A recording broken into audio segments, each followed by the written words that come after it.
Hello friends, welcome to Amit Sharma academy. UP PET 2025 के लिए ये नई सीरीज में स्टार्ट कर रहा हूँ पीवाईक्यू की। यूपी ट्रिपल एस सी द्वारा जितने भी एग्जाम कराए गए हैं 2015 के बाद से, उन सभी का पीवाईक्यू आपको इसमें मिलेगा इस वीडियो में। और मैं टॉपिक वाइज आपको वीडियोस करा दूंगा। इससे पहले मैंने घटना चक्र की थ्योरी वाली बुक है वो भी अपलोड की है, प्लेलिस्ट बनी हुई है, आप चैनल पर विजिट कीजिएगा अगर आपने नहीं देखा है। तो उसमें आपको थ्योरी थ्योरेटिकल वाला क्लास मिल जाएगा, उसके बाद आप ये देखिएगा। और अगर आपने देख लिया है तो आपको ये पीवाईक्यू बहुत जरूरी है। आपको इससे जो यूपी ट्रिपल सी पैट का जो भी ट्रेंड है वो पता चल जाएगा। पिछली बार पेपर काफी हार्ड आया था 2023 का। इसमें सभी क्वेश्चंस को दिया गया है जो भी आपके 25 तक एग्जाम हुए हैं। तो आज हम करेंगे इतिहास वाला पोर्शन। यहाँ पे 70 से ज्यादा क्वेश्चन इसमें मिलेंगे आपको, 70 से ज्यादा प्रश्न जो है कराए हुए। देखिए यहाँ पे सिंधु घाटी सभ्यता इस तरीके से टॉपिक दिए गए हैं। तो मैं भारतीय इतिहास को कोशिश करूंगा एक ही वीडियो में पूरा करा दूं। इसी तरीके से भारतीय राष्ट्रीय आंदोलन जो भी 15 आपके सिलेबस में चैप्टर हैं उन सभी को एक एक करके आपकी वीडियो पूरा कंप्लीट करा दूं। तो अगर वीडियो अच्छा लगे तो प्लीज़ शेयर कर दीजिएगा फ्रेंड्स साथ में। अगर आपके पास ग्रुप वगैरह हो उसमें शेयर कर दीजिएगा, और अच्छा लगे तो लाइक कर दीजिएगा। और एक नया ऑप्शन दिया गया हाइप वाला, हो सके तो आप हाइप कर दीजिएगा न्यू यूट्यूबर्स के लिए। जो छोटे यूट्यूबर हैं उनको भी थोड़ा सा फायदा मिलेगा इससे, वीडियो थोड़ा हाइप। चलिए स्टार्ट करते हैं इसका वीडियो। इसमें पहला जो टॉपिक पड़ेगा आपका प्राचीन भारत के इतिहास में सिंधु घाटी सभ्यता। इससे एक क्वेश्चन पक्का आपका आएगा, आप मान के चलिए। और पिछली बार भी आया था, इस बार भी आएगा। देखिए हड़प्पा सभ्यता के एक हिस्से लोथल की खोज किसने की थी? तो ये एसआर राव ने की थी, ऑप्शन नंबर सी। और थोड़ा सा स्पीड रहेगी, अगर आपको दिक्कत हो तो आप प्लेबैक स्पीड को कम कर लीजिएगा, क्योंकि मुझे पूरा ये टॉपिक कराना है। देखिए अहमदाबाद जिले गुजरात में भोगवा नदी के तट पर स्थित लोथल की खोज एसआर राव ने 1955 से 62 के बीच में की थी। हड़प्पा के एक बंदरगाह का नाम देखिए, तो ये देखिए आपका लोथल जो है एक हड़प्पीय स्थल है। देखिए 2022 में सिंपल क्वेश्चन था इसका। और ये देखिए बंदरगाह था, ये शहर जो था साबरमती नदी और उसकी सहायक नदी भोगवा नदी के बीच में स्थित था। ये 2450 ईसा पूर्व से लेकर 1600 ईसा पूर्व के बीच हड़प्पा संस्कृति का प्रमाण प्रदान करता है। लोथल सिंधु घाटी सभ्यता का एक बंदरगाह शहर है। तीसरा क्वेश्चन देखिए, हड़प्पा स्थल की सर्वप्रथम संक्षिप्त खुदाई किसने की थी? तो ये option number B, sir Alexander Cunningham ने की थी, ऑप्शन नंबर बी। हड़प्पा स्थल की जो पहली बार संक्षिप्त खुदाई 1870 के दशक में सर अलेक्जेंडर कनिंघम द्वारा की गई थी। वहीं हड़प्पा की पहली व्यापक जो खुदाई थी 1921 में राय बहादुर दयाराम साहनी जी ने की थी।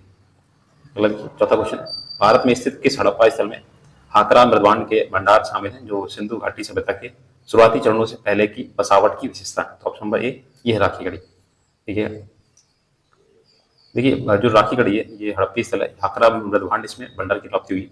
ये सिंधु घाटी सभ्यता के शुरुआती चरणों में पहले की बसावट है। और जो राखी गढ़ी नामक स्थल है ये आपके हरियाणा के हिसार जिले में पड़ता है। ये पूछा जाता है। लगे स्वतंत्र भारत में उत्खनन किया गया पहला हड़प्पा स्थल इनमें से कौन सा? ऑप्शन नंबर ये डी वाला है, ठीक है, रोपड़। वैसे तो आपका लोथल भी है जो हड़प्पा स्थल। देखिए यहाँ पे जो रोपड़ है ये स्वतंत्र भारत के बाद पहला जो सिंधु घाटी द्वारा खुदाई की गई थी। तो रोपड़, इसका नाम आधुनिक नाम जो था रूपनगर था। गलत किया। हड़प्पा काल इनमें से कौन सा नगर 3 भागों में विभाजित था? तो ऑप्शन नंबर डी, ये धौलावीरा था। तो ये धौलावीरा देखिए गुजरात राज्य के कच्छ जिले में स्थित है। इसे स्थानीय रूप से कोटवा टिब्बा के नाम से भी जाना जाता है। तो क्या पता इस बार क्वेश्चन पूछते कि कोटवा टिब्बा के नाम से किसे जानते हैं? तो कोई भी क्वेश्चन बन सकता है। और इसमें आप देखेंगे क्वेश्चन रिपीटेड हुए हैं। सिंधु घाटी सभ्यता के बारे में निम्न से कौन सा कथन सत्य है? तो देखिए सिंधु लोग यहाँ कपास का उत्पादन करने वाले पहले थे, तो ये पहला ही सही है आपका। देखिए संदर्भ जो थे अर्थव्यवस्था, सिंचित कृषि अवशेष, पशुपालन, दस्तकारी तथा आंतरिक और विदेश व्यापार पर आधारित थी। यहाँ से प्राप्त वनस्पति अवशेष के आधार पर कहा जा सकता है कि यहाँ के लोग गेहूं, जौ, ज्वार, बाजरा, चावल की खेती करते थे। सर्वप्रथम कपास का उत्पादन भी सिंधु सभ्यता के लोगों ने ही किया। यूनानी इसे सिंधन कहते थे क्योंकि इसकी उत्पत्ति सिंधु से हुई थी। अगला देखिए, नेक्स्ट है 8वां क्वेश्चन है, बनावली सिंधु घाटी सभ्यता का एक प्रमुख शहर है। वर्तमान में भारत में किस स्थान पर या किस राज्य में स्थित है? तो ऑप्शन नंबर डी, ये हरियाणा में। देखिए 2013 में जो वीडियो का एग्जाम हुआ था उसमें पूछा गया। तो देखिए वर्तमान में ये भारत हरियाणा के राज्य में स्थित है। और इसका उत्खनन जो किया था तो ये RS बिस्ट जी ने किया था। नेक्स्ट है, मोहनजोदारो शब्द का अर्थ है माउंट ऑफ डेड यानी मृतकों का टीला, ऑप्शन नंबर बी। इसकी खोज की थी 1922 में राखाल दास बनर्जी ने। और इसका अर्थ है बताइए, मृतकों का टीला। ये पाकिस्तान के सिंध प्रांत में लरकाना जिले में सिंधु नदी के किनारे पर स्थित है। इतने 4 फैक्ट, इसमें कोई भी पूछ सकता है कि कौन सा जिला है, कौन सा प्रांत है या किस नदी पर स्थित है। गलत किया। हड़प्पा सभ्यता के दौरान डांसिंग गर्ल जो नर्तकी की कांस्य प्रतिमा बनाने के लिए मोम लोपी ढलाई यानी कास्टिंग का इस्तेमाल किया जाता था। देखिए यहाँ पे हड़प्पा सभ्यता में। तो ये आपके इस तकनीक का यूज करते थे, लॉस्ट वैक्स कास्टिंग का। नेक्स्ट देखिए, निम्नलिखित में से किस स्थान पर पुजारी राजाओं की मूर्ति मिली है? तो ऑप्शन नंबर डी, ये मोहनजोदारो से मिली है। अगला देखिए 12 नंबर है, पशुपति मोहर जो थी सिंधु घाटी सभ्यता के किस स्थल से मिली है? देखिए ऑप्शन नंबर ये हो जाएगा आपका डी वाला, मोहनजोदारो से। तो ये पशुपति की जो मुहर है वो सिंधु घाटी सभ्यता के मोहनजोदारो से मिली है। मोहनजोदारो आपके पाकिस्तान सिंध प्रांत के लड़काना जिले में स्थित है। बार बार वही फैक्ट आएंगे। देखिए सिंधु सभ्यता में घोड़े की अस्थियों के अवशेष कहाँ से मिले? तो ऑप्शन नंबर डी, ये सुरकोतदा से मिले हैं।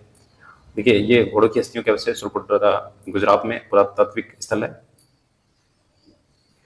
देखिए सुरकोतदा, लोथल एवं कालीबंगा से घोड़े की मृण मूर्तियां, हड्डियां, जबड़े आदि मिले। नेक्स्ट टॉपिक देखिए वैदिक संस्कृति। तो इसमें टॉपिक वाइज दिया गया है, इनमें से कौन सा वेद नहीं है? वेद कौन सा नहीं? तो ऑप्शन नंबर डी, ये योग वेद नहीं है, बाकी ये तीनों वेद हैं। देखिए जो आयुर्वेद है ये आपके चिकित्सा से संबंधित है। और आपका देखिएगा जो गंधर्व वेद है ये आपके नृत्य संगीत से संबंधित है। शिल्प वेद भवन निर्माण से। और शस्त्र शास्त्र वेद जो है युद्ध की शैलियों से संबंधित है। अगला देखिए वैदिक देवता इंद्र किसके देवता है? ये वर्षा एवं चक्रवात के देवता है।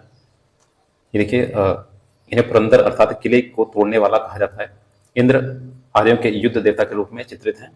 वही पुरंदर की ये आपके पूछा जाता है पर्यायवाची, जिसने असुरों से लड़ने में आर्य सैनिकों का नेतृत्व किया और उन्हें विजय दिलाई। ऋग्वेद में इंद्र पर 250 सूक्त हैं। इन्हें वर्षा के देवता के रूप में चित्रित किया जाता है। नेक्स्ट है पंचगव्य में निम्नलिखित में से कौन सा सम्मिलित नहीं है? देखिए तुलसी नहीं है, बाकी गाय का दूध, दही और गाय का घी, गाय का मूत्र, गाय का गोबर, ये सभी पंचगव्य में आते हैं। आयुर्वेद में इसे औषधि की मान्यता प्राप्त है। तुलसी पंचगव्य का हिस्सा नहीं है। अगला देखिए महाजनी प्रथा का सर्वप्रथम उल्लेख निम्न में से किस प्राचीन ग्रंथ में हुआ है? तो ऑप्शन नंबर सी, शतपथ ब्राह्मण में हुआ है। तो महाजनी प्रथा का ये आपको सुदकोर को उसमें कुछ ही दिन कहते थे। अगला देखिए शतपथ ब्राह्मण और तैतरीय ब्राह्मण के ये आपके ऑप्शन नंबर बी यजुर्वेद के ब्राह्मण मूल पाठ है। तो देखिए बाकी के शतपथ ब्राह्मण, तैतरीय ब्राह्मण ये यजुर्वेद के ब्राह्मण मूल पाठ है। शुक्ल यजुर्वेद के रचयिता वासनी और पुत्र याज्ञवल्क्य माने जाते हैं। देखिए अगर वीडियो अच्छी लगे तो प्लीज शेयर कर दीजिएगा। और एक ऑप्शन आया है यहाँ पे वीडियो में चैट के ऊपर हाइप का, तो हो सके तो आप हाइप कर दीजिएगा। इससे जो छोटे यूट्यूबर्स हैं उनको थोड़ा सा फायदा मिलेगा, उनके वीडियोस हाइप हो जाएंगे। और बाकी अगर ठीक लगे तो आप सब्सक्राइब भी कर दीजिएगा। आप लोग वीडियो देखते हैं लेकिन सब्सक्राइब नहीं करते हैं। छठा क्वेश्चन देखिए वेदों के गद्य प्रकरण क्या कहलाते हैं? तो ऑप्शन नंबर सी, ये ब्राह्मण कहलाते हैं। देखिए ऋग्वेद के ब्राह्मण ग्रंथ जो है ऐत्रेय, कौशिकी है। यजुर्वेद के शतपथ, तैतरीय है, मैत्रिणी, कांठक तथा कंठ, कपिठल सामवेद का, और पंचविश जैमिनी अथर्ववेद के गोपद, अथर्ववेद का गोपद है। नेक्स्ट देखिए प्राचीन वेद कौन सा? तो ये ऋग्वेद सबसे पुराना है। और अन्य जो 3 वेद है सामवेद, अथर्ववेद। ऋग्वेद में यज्ञ में देवताओं का आह्वान करने के लिए मंत्र है। ये वैदिक धर्म का आरंभिक स्रोत है। ये ऋग्वेद की बात हो रही है। इसमें सूक्तों की संख्या 1028 है। बहुत पूछा था, लगभग 10,552 इसमें मंत्रों की संख्या है। इसमें देवताओं की स्तुति है। इसमें 10 मंडल है। अगला देखिए ऋग्वेद में निहित गायत्री मंत्र किस देवता को समर्पित है? तो ऑप्शन नंबर डी, ये सावित्री को समर्पित है। देखिए ये जो मंत्र है सवित्र देवता या सूर्य देव को समर्पित है। जानता है कि सावित्री की रश्मि को ही सावित्री की उपमा दी जाती है। ये एक पर्यायवाची भी याद कर सकते हैं। ऋग्वेद के 3रे मंडल में गायत्री मंत्र का वर्णन है जिसे विश्वामित्र द्वारा रचित किया गया। 9वां क्वेश्चन है ऋग्वेद में विश्वामित्र नामक एक ऋषि और किन 2 नदियों के बीच में संवाद है? तो ये व्यास और सतलज नदियों के बीच में संवाद है। और देखिए व्यास को विपाशा और सतलज को सुतदी नदी मतलब बोला जाता था उस टाइम पे। ऋग्वेद में सिंधु नदी का सर्वाधिक बार उल्लेख किया गया।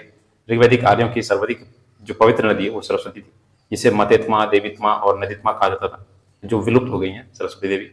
नेक्स्ट है वेद जो आंशिक रूप से गद्य कृति में वर्णित है। तो देखिए यजुर्वेद जो आपका है ये गद्य कृति है। यजुर्वेद के अध्याय को आंशिक रूप से छंद और आंशिक रूप से गद्य में बने हैं, में कई प्रार्थनाएं और सूक्त शामिल हैं। यजुर्वेद के अध्यायों में विभिन्न यज्ञों को करने का विस्तृत विवरण दिया गया है। अगला देखिए वेद के अंतिम भाग को निम्नलिखित में से किस नाम से जाना जाता है? तो इसे बोलते हैं वेदांग। अंतिम भाग को वेदांग बोलते हैं।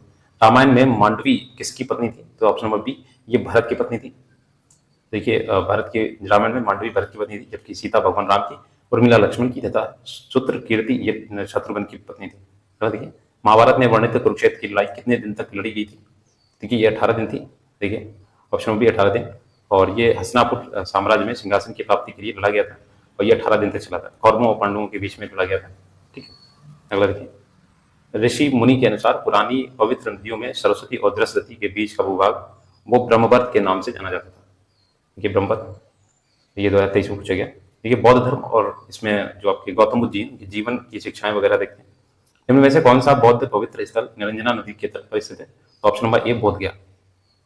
देखिए प्रसिद्ध जो बौद्ध स्थल है बोध गया, ये निरंजना नदी के किनारे स्थित है। बोध गया में बौद्ध जो गौतम बुद्ध को ज्ञान की प्राप्ति हुई थी, इसके पश्चात वो बुद्ध के नाम से प्रसिद्ध हुए।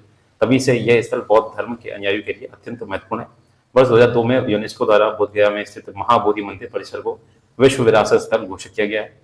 अगला देखिए बोध गया एक महत्वपूर्ण बौद्ध तीर्थ केंद्र क्यों है? तो ऑप्शन नंबर बी देखिए, क्योंकि बौद्ध गौतम बुद्ध को यहाँ पे ज्ञान की प्राप्ति हुई थी।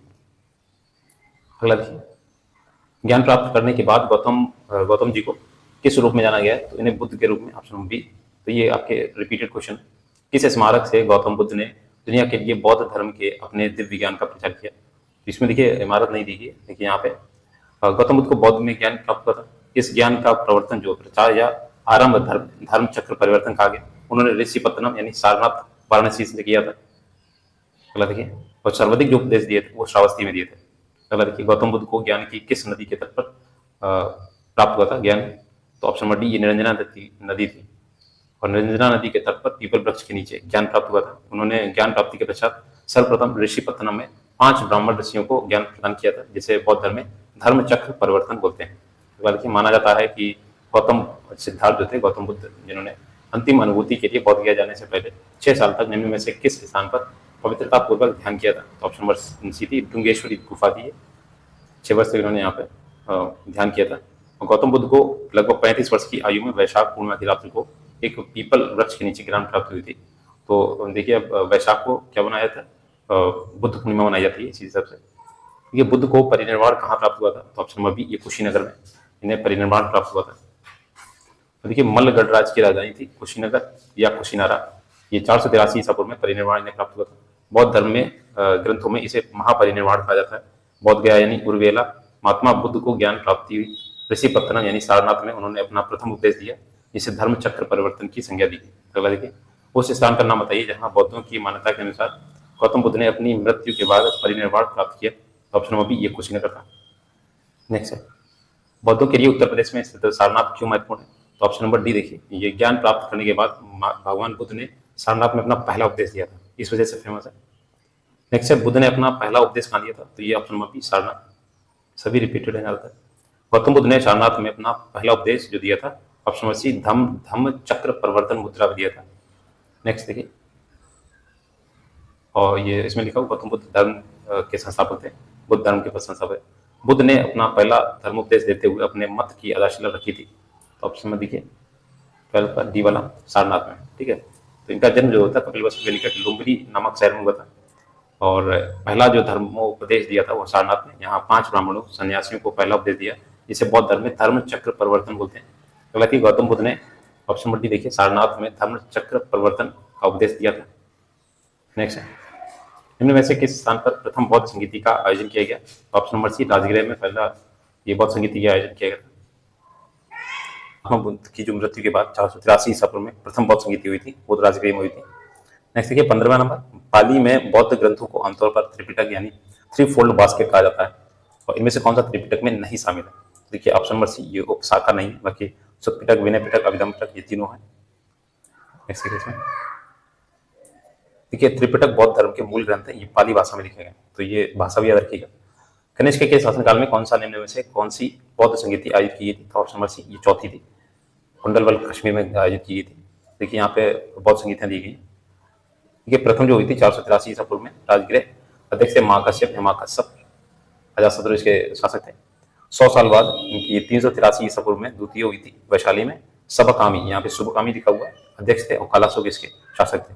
तीसरी हुई थी 247 ईसा पूर्व में, पाटलिपुत्र में स्थान था, मोगलीपुत्र इनके अध्यक्ष थे, अशोक के शासनकाल में हुई थी। जो चतुर्थ हुई थी इसकी भी बात की गई, ये ईस्वी की प्रथम शताब्दी में कुंडलवन कश्मीर में हुई थी।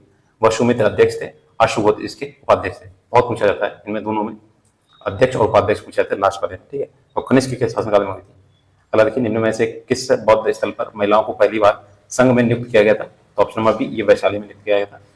अगला देखिए महिलाओं को पहली बार महात्मा बुद्ध ने शिष्य आनंद के अनुरोध से वैशाली में संघ में प्रवेश की अनुमति दी थी, और संघ में भर्ती होने वाली पहली जो महिला थी इनकी महाप्रजापति गौतमी थी, जिन्होंने इन्हें पाला था।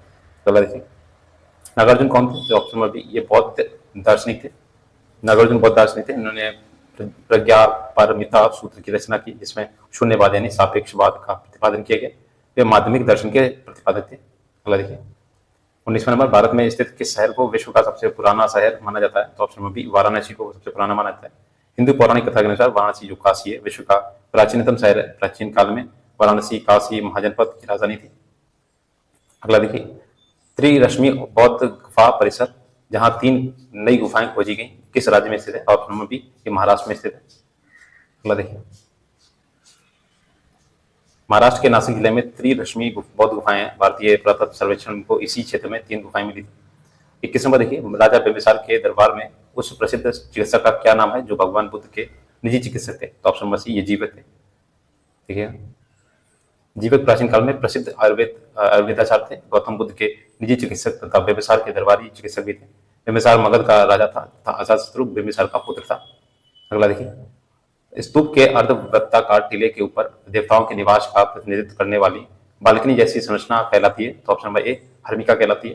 अगला देखिए, स्तूप का प्रारंभिक रूप अर्धगोला मिलता है। इसमें एक चबूतरे के ऊपर उल्टे कटोरे की आकृति का एक तुहा बनाया जाता है, जिसे अंड कहते हैं। स्तूप की चोटी के ऊपर धातु पत्र रखा जाता है, जिसे हर्मिका यानी हर्मिका कहते हैं। यह स्तूप का सर्वाधिक महत्वपूर्ण भाग होता है। इसका प्रतिनिधित्व देवस्थान या देवताओं के निवास स्थान से रूप में होता है। हर्मिका के मध्य में लगी यष्टि के रूप में सिरे पर 3 छत्र लगाए जाते हैं। स्तूप को चारों ओर से घेर दिया जाता है, जिसे वेदिका कहते हैं। स्तूप और वेदिका के मध्य परिक्रमा करने के लिए जो खाली स्थान होता है, उसे पद दक्षिणापद कहते हैं। प्रथ दक्षिणापद कहते हैं। अगला देखिए, 23 नंबर, प्राचीन इतिहास में अंडा के ऊपर हर्मिका थी, एक बालकनी जैसे संरचना जो देवताओं के निवास का प्रतिनिधित्व करती थी। हर्मिका से एक मस्तूल निकलता था, जिसे ऑप्शन यष्टि कहते थे। देखिए, जो प्राचीन इतिहास में स्तूप निर्माण की जो प्रथा थी, बुद्ध काल से पूर्व की है। वैदिक काल में भी स्तूप के साक्ष्य मिलते हैं, परंतु बौद्धों द्वारा स्तूप स्थापत्य को लोकप्रिय बनाया गया। स्तूप का शाब्दिक अर्थ होता है ढेर यानी टीला। स्तूप एक स्थापत्य संरचना जो परंपरा, दर्शन और लोक विश्वास की अभिव्यक्ति मानी जाती है। स्तूप एक अर्धगोलाकार संरचना होती है, जिसे अंड कहा जाता है। अंड के ऊपर की संरचना को हर्मिका कहते हैं। हर्मिका से एक मस्तूल निकलता है, जिसे यष्टि कहते हैं। अगला देखिए, नेक्स्ट टॉपिक जो है जैन धर्म का, महावीर जी से इनकी जीवन की और शिक्षाएं वगैरह देखते हैं। तो पहले जैन तीर्थ करते हैं, तो ऑप्शन नंबर बी, ऋषभदेव। ठीक है, ऋषभदेव, इनका टोटल 24 तीर्थकर हुए। सबसे लास्ट कहते हैं महावीर स्वामी। जैन धर्म के जो मूल संस्थापक या प्रवर्तक थे, प्रथम थे ऋषभदेव यानी आदिनाथ। ऋषभदेव और आदिनाथ दोनों नाम से जाना जाता है। 23वें थे पार्श्वनाथ तथा 24वें थे आपके महावीर स्वामी। इन्होंने 6ठी शताब्दी ईसा पूर्व में जैन धर्म का प्रचार एवं प्रसार किया। अगला देखिए, 24वें जैन तीर्थकर में अंतिम तीर्थकर थे, ऑप्शन नंबर सी, महावीर स्वामी। नेक्स्ट देखिए, महावीर स्वामी को ज्ञान कहाँ प्राप्त हुआ था? ऑप्शन नंबर सी, जमरिक ग्राम में और ऋजुपालिका नदी के तट पर एक साल वृक्ष के नीचे कैवल्य यानी ज्ञान प्राप्त हुआ था। अगला देखिए, महावीर स्वामी को जिन के नाम से जाना जाने लगा। जिन का क्या अर्थ होता है? तो ऑप्शन नंबर बी, विजेता। तो जिन का अर्थ होता है विजेता, जिन शब्द का अर्थ विजेता होता है। और महावीर स्वामी 12 वर्षों की कठोर तपस्या के बाद कैवल्य यानी पूर्ण ज्ञान प्राप्त हुआ। ज्ञान प्राप्ति के पश्चात वो कैवलिन आहरत में योग्य, जिन में विजेता, निर्गत में बंधन रहित कहलाते हैं। देखिए, जैन धर्म में 3 रत्न या त्रिरत्न दिए जाते हैं, उन्हें निर्वाण का मार्ग कहा जाता है। वे क्या है? तो देखिए, ऑप्शन बी, सही विश्वास, सही ज्ञान और सही आचरण। तो इसको देखिए, संस्कृत में बोला गया सम्यक दर्शन, सम्यक ज्ञान, सम्यक आचरण।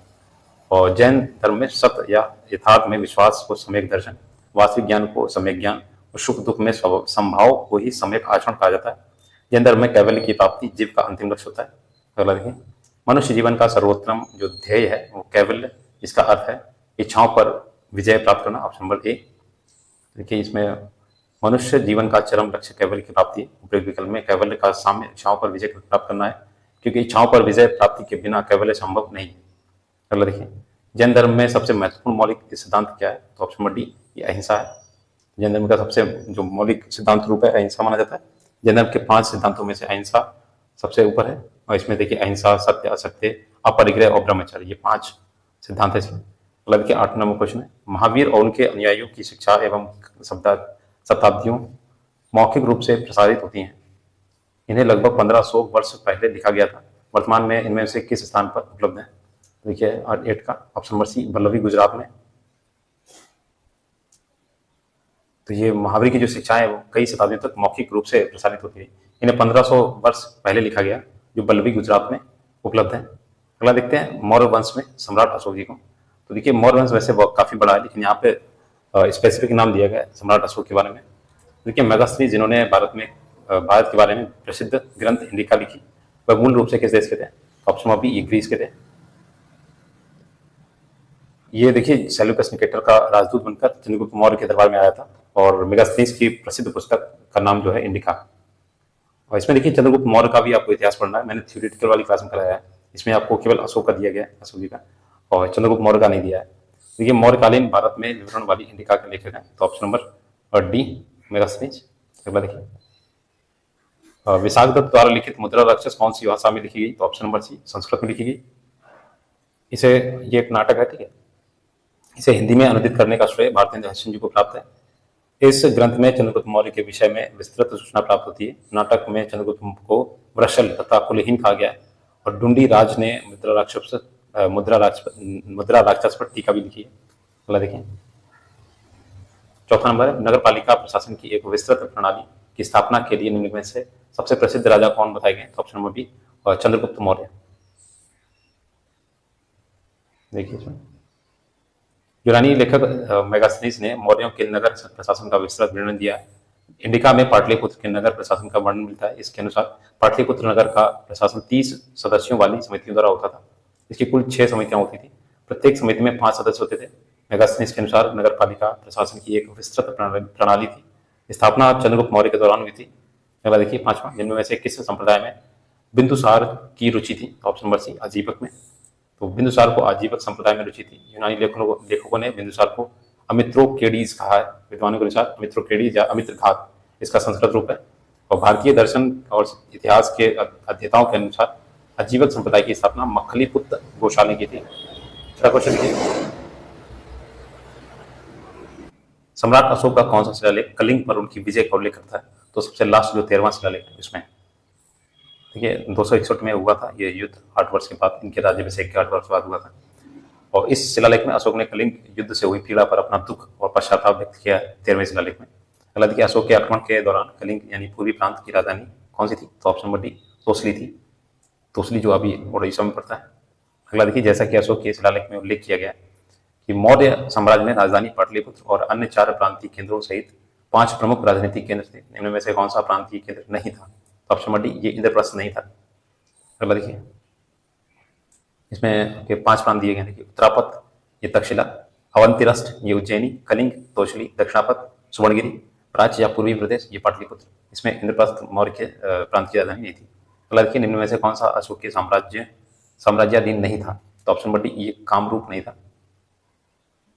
देखिए कामरूप पहला ऐतिहासिक उल्लेख समुद्रगुप्त के 4वीं सदी ईसा पूर्व में प्रयाग प्रशस्ति जो हरिश्चंद्र द्वारा रचित मिलता है। जहाँ पर गुप्त साम्राज्य में सीमावर्ती राज्यों ड्वाक और समतट के साथ वर्णित है। अगला देखिए अशोक के कौन से शिलालेख में ब्राह्मी लिपि का प्रयोग नहीं किया गया था? तो option number B Shahbazgarhi. Ashok के 14 ब्रह्म शिलालेख विभिन्न राजाज्ञाएं शासनादेश जो 8 विभिन्न स्थानों से प्राप्त किए गए। अशोक के सहबाजगढ़ी तथा मनसेहरा अभिलेख द्वारा अन्य लेखों के विपरीत खरोष्ठी लिपि में लिखे गए, जो कि ईरानी अरमाइक से उत्पन्न हुई। अगर देखिए अशोक के प्रधान शिलालेखों में सबसे बड़ा शिलालेख किसका है? तो ऑप्शन नंबर सी ये 13वां शिलालेख है सबसे बड़ा। अशोक के कलिंग विजय यानी राज्याभिषेक के 8वें वर्ष बाद वर्णन मिलता है। इसकी तुलना धम्म विजय को अधिक महत्वपूर्ण बताती है। अगला देखिए इनमें में से कौन सा सर्वोत्तम प्रतिमान कौन सा है? तो ऑप्शन नंबर ए स्तंभ। मौर्य काल का सर्वोत्तम प्रतिमान स्तंभों को माना जाता है, जिसमें अशोक द्वारा धम्म के प्रचार हेतु स्थापित किए गए एकाश्म स्तंभ जिसे विशेष रूप से उल्लेखनीय। अशोक के एकाश्म स्तंभों का सर्वोत्कृष्ट नमूना सारनाथ का सिंह चतुर्मुख स्तंभ शीर्ष है। अगला देखिए अशोक का सिंह चतुर्मुख स्तंभ शीर्ष ये आपके ऑप्शन नंबर डी सारनाथ एक स्तंभ पर था। जो अशोक का एक स्तंभ सारनाथ में स्थित है, जिसे अशोक महान ने बनवाया था। सारनाथ स्थित स्तंभ के शीर्ष पर 4 शेर बैठे हैं और सभी के पीठ पर एक दूसरे के सटी हुई है। सारनाथ के अशोक स्तंभ को भारत में राष्ट्रीय प्रतीक के रूप में अपनाया जाता है। सिंह चतुर्मुख स्तंभ के निचले भाग में एक चक्र जो भारतीय तिरंगे के मध्य का भाग है। अगला देखिए मौर्य अर्थव्यवस्था मुख्य रूप से ऑप्शन नंबर ए कृषि अर्थव्यवस्था पर निर्भर थी। अगला देखिए ये आपके इस भूमि कर को भाग कहा जाता था, राजस्व का प्रमुख स्रोत था, ये उत्पादन का 1/6 भाग होता था। अगला देखिए, देवानाम प्रिय किसे कहा गया? तो ऑप्शन नंबर बी, ये अशोक को कहा गया। देवानाम प्रिय या देवानाम प्रिय मौर्य शासक अशोक को कहा जाता है। अशोक को प्रियदर्शी भी कहा जाता है। अशोक का नाम मस्की, गुर्जरा, नेत्रु, उडेगोलम के अभिलेखों से मिलता है। अशोक को धम्मनीति एवं कलिंग युद्ध के विशेष तौर पर जाना जाता है। अगला देखिए, निम्न में से कौन वह व्यक्ति है जिसका नाम देवानाम प्रिय या प्रियदर्शी है? तो ऑप्शन नंबर डी, मौर्य सम्राट अशोक। ये काफी बार आ चुका है। अब देखिए, गुप्त वंश से संबंधित समुद्रगुप्त और चंद्रगुप्त द्वितीय के क्वेश्चन जो हैं इसमें इन्हीं पे फोकस किया गया। इनमें में से किस शासक के दरबारी कवि हरिश्चंद्र थे? तो ये समुद्रगुप्त के थे। समुद्रगुप्त स्वयं ही एक कवि था। और देखिए, विशेष रूप से प्रयाग प्रशस्ति के रचयिता हरिश्चंद्र को माना जाता है, जिसमें समुद्रगुप्त की वीरतापूर्ण कार्यों का वर्णन मिलता है। अगला देखिए, समुद्रगुप्त की प्रशस्ति संस्कृत में एक कविता के रूप में किस कवि द्वारा की गई, जिसे इलाहाबाद में अशोक स्तंभ पर अंकित है? तो ऑप्शन नंबर सी, हरिश्चंद्र द्वारा। ये 23 में पूछा गया, ये सिंपल क्वेश्चन था, जो इलाहाबाद जो वर्तमान में प्रयागराज है उसमें अंकित है। और हरिश्चंद्र राजा चंद्रगुप्त के दरबारी कवि थे। अगला, खगोलविद बारामिहिर और कवि कालिदास किसके दरबार का हिस्सा थे? तो ऑप्शन नंबर ए, विक्रमादित्य के। तो ये देखिए, चंद्रगुप्त द्वितीय जो इन्हें विक्रमादित्य के नाम से भी जाना जाता है, ये नवरत्नों में से एक थे, बारामिहिर और कालिदास। गुप्त सम्राट चंद्रगुप्त द्वितीय की उपाधि विक्रमादित्य, कालिदास और बारामिहिर के अलावा अमर सिंह, धनवंतरी, घटपर, छपड़क, शंकु, वररुचि तथा बेताल भट्ट इसमें नवरत्नों में शामिल थे। तो इन्हीं ने नवरत्न की ये श्रृंखला चालू की थी, बाद में ये अकबर ने भी अपनाई थी। अगला देखिए, चौथा नंबर है, अभिज्ञान शाकुंतलम किताब के लेखक कौन थे? ऑप्शन नंबर सी, ये कालिदास जी। देखिए, अभिज्ञान शाकुंतलम जो संस्कृत भाषा में लिखा गया और ये नाटक है। अभिज्ञान शाकुंतलम के अतिरिक्त विक्रमोर्वशीयम, मालविकाग्निमित्रम, रघुवंशम, कुमार संभवम, मेघदूतम, ऋतु संगारम आदि इनकी प्रमुख रचनाएं। मोस्ट इंपॉर्टेंट है, बहुत पूछता है टेट सीटेट में, तो काफी पूछा गया। 5वां क्वेश्चन लिखिए, मालविकाग्निमित्रम पुस्तक किसने लिखी? तो ऑप्शन नंबर डी, ये कालिदास जी ने लिखी।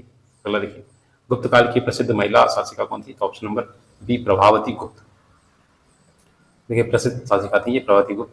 वह चंद्रगुप्त द्वितीय की पुत्री एवं वाकटक रेश रुद्रसेन द्वितीय की पत्नी थी। गुप्त काल के दौरान प्रभावती गुप्ता वाकटक राज्य की संरक्षिका के रूप में शासन का कार्य संचालन किया था। अगर यह 7वां क्वेश्चन है, चंद्रगुप्त मौर्य के इस प्रसिद्ध राजनीतिक सलाहकार को निम्नलिखित में से सभी नामों से जाना जाता है इसके अलावा? ऑप्शन नंबर डी, समुद्रगुप्त के अलावा। देखिए, अगला देखिए, कौटिल्य अथवा चाणक्य अथवा विष्णुगुप्त एक राजनीतिक मौर्य के प्रधानमंत्री थे, चंद्रगुप्त मौर्य के, और इनका नाम विष्णुगुप्त या चाणक्य या कौटिल्य कहा जाता है। बल्कि निम्न में से किस शासक के दरबार में बहुत से विद्वान को नवरत्न के रूप में अलंकृत किया गया? ऑप्शन नंबर सी, चंद्रगुप्त द्वितीय यानी विक्रमादित्य। तो इसमें देखिए, आपके शक्तिशाली शासकों में से एक थे चंद्रगुप्त द्वितीय।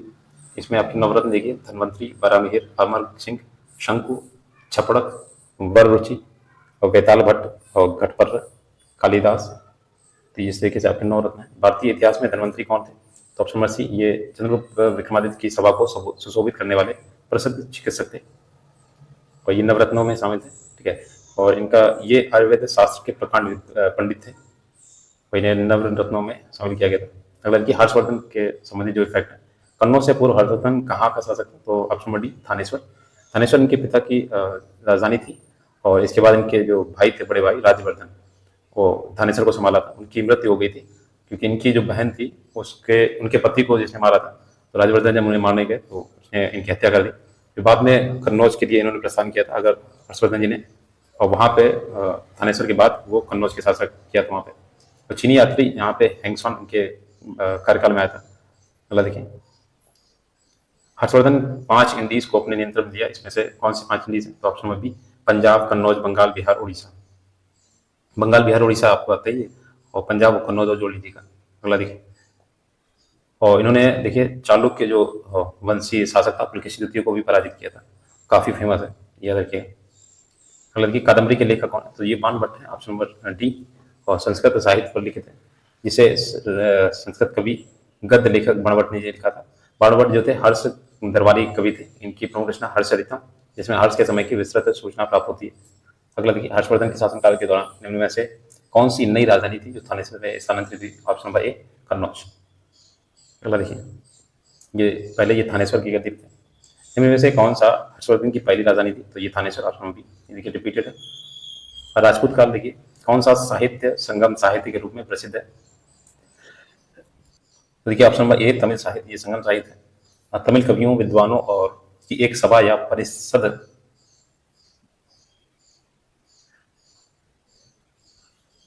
थी। इसका आयोजन पांड्य राजाओं द्वारा कराया गया था। कुल 3 संगमों का आयोजन किया गया था। अगला देखिए, एलोरा कैलाश मंदिर का निर्माण किस राजवंश में किया गया था? तो ऑप्शन नंबर सी, ये राष्ट्रकूट के राजवंश में किया गया था। अगला देखिए, इसमें एलोरा के कैलाश मंदिर का निर्माण राष्ट्रकूट जो शासक थे कृष्ण प्रथम ने करवाया था। औरंगाबाद महाराष्ट्र में स्थित है ये। तीसरा क्वेश्चन देखिए, प्रसिद्ध विरूपाक्ष मंदिर कहाँ पे अवस्थित है? तो ऑप्शन नंबर सी, ये हम्पी में है और ये कर्नाटक के हम्पी में स्थित है। भगवान शिव को ये मंदिर समर्पित है और ये जो मंदिर है तुंगभद्रा नदी के तट पर स्थित है। तो ये नदी पूछ सकता है कभी बार। चौथा क्वेश्चन है, निम्न में से कौन सा मंदिर पल्लव राजवंशों के शासन के दौरान बनाया गया था? ऑप्शन नंबर डी, महाबलीपुरम मंदिर। और ये आपके पल्लव शासकों द्वारा बनवाया गया था। ये द्रविड़ कला और तमिल संस्कृति का एक प्रमुख उदाहरण है। अगला देखिए, 5 नंबर क्वेश्चन है, राष्ट्रकूट वंश के संस्थापक कौन थे? तो ये ऑप्शन नंबर सी, दंती दुर्ग यानी दंतीवर्मन। तो ये देखिए, राष्ट्रकूट कन्नड़ मूल के थे और इनकी मातृभाषा कन्नड़ थी। राष्ट्रकूट शासक कृष्ण प्रथम ने एलोरा में कैलाश मंदिर का निर्माण करवाया था। अगला देखिए, चोल साम्राज्य में संस्थापक निम्न में से कौन सा था? तो option number B, Vijayalaya Chola. तो 9वीं शताब्दी में चोल साम्राज्य की स्थापना विजयालय चोल ने की और ये आरंभ में पल्लवों का सामंत था। पल्लवों तथा पांड्यों के मध्य हो रहे संघर्ष का लाभ उठाकर इसने तंजौर पर अधिकार कर लिया था। अगला देखिए, सिंचाई के लिए 16 मील लंबी चोल नदी का निर्माण किसने इसमें से किस चोल शासक ने करवाया था? तो देखिए option number A, Rajendra Chola ने, राजेंद्र प्रथम ने। और ये गंगा घाटी अभियान की सफलता के उपलक्ष्य में इन्होंने गंगकोड चोल की उपाधि दान की। गंगकोड चोलपुरम नामक नई राजधानी की स्थापना की। नई राजधानी के समीप ही इसमें चोल गंगम नामक झील का निर्माण करवाया था। अगला देखिए, चोल अभिलेखों के अनुसार जैन सभाओं को दान में दी जाने वाली जो भूमि है उसे क्या कहते हैं? ऑप्शन सी, पल्ली चच्छादम। देखिए, ये आपके पल्ली छद्य कहा जाता है, ये दूसरा नाम। गैर ब्राह्मणों को दी जाने वाली जो भूमि थी वो वेलन गवाई कहा जाता था। इसे स्कूलों और विद्यालयों को व्यवस्था के लिए दान में दी गई भूमि को शाला भोगा कहा जाता था और ब्राह्मणों को दी गई जो भूमि थी उसे ब्रह्मा दे कहा जाता था। अगला देखिए, 9वां क्वेश्चन, निम्न में से कौन सा शिव मंदिर चोल शासकों के संरक्षण में नहीं बनाया गया था? तो देखिए, इस शिव मंदिर का ऑप्शन नंबर बी, गोंडेश्वर मंदिर जो था सिन्नार में, ये नहीं बनवाया गया था। बाकी जो ये जो गोंडेश्वर मंदिर था सिन्नार में, यादव वंश के द्वारा निर्मित कराया गया था।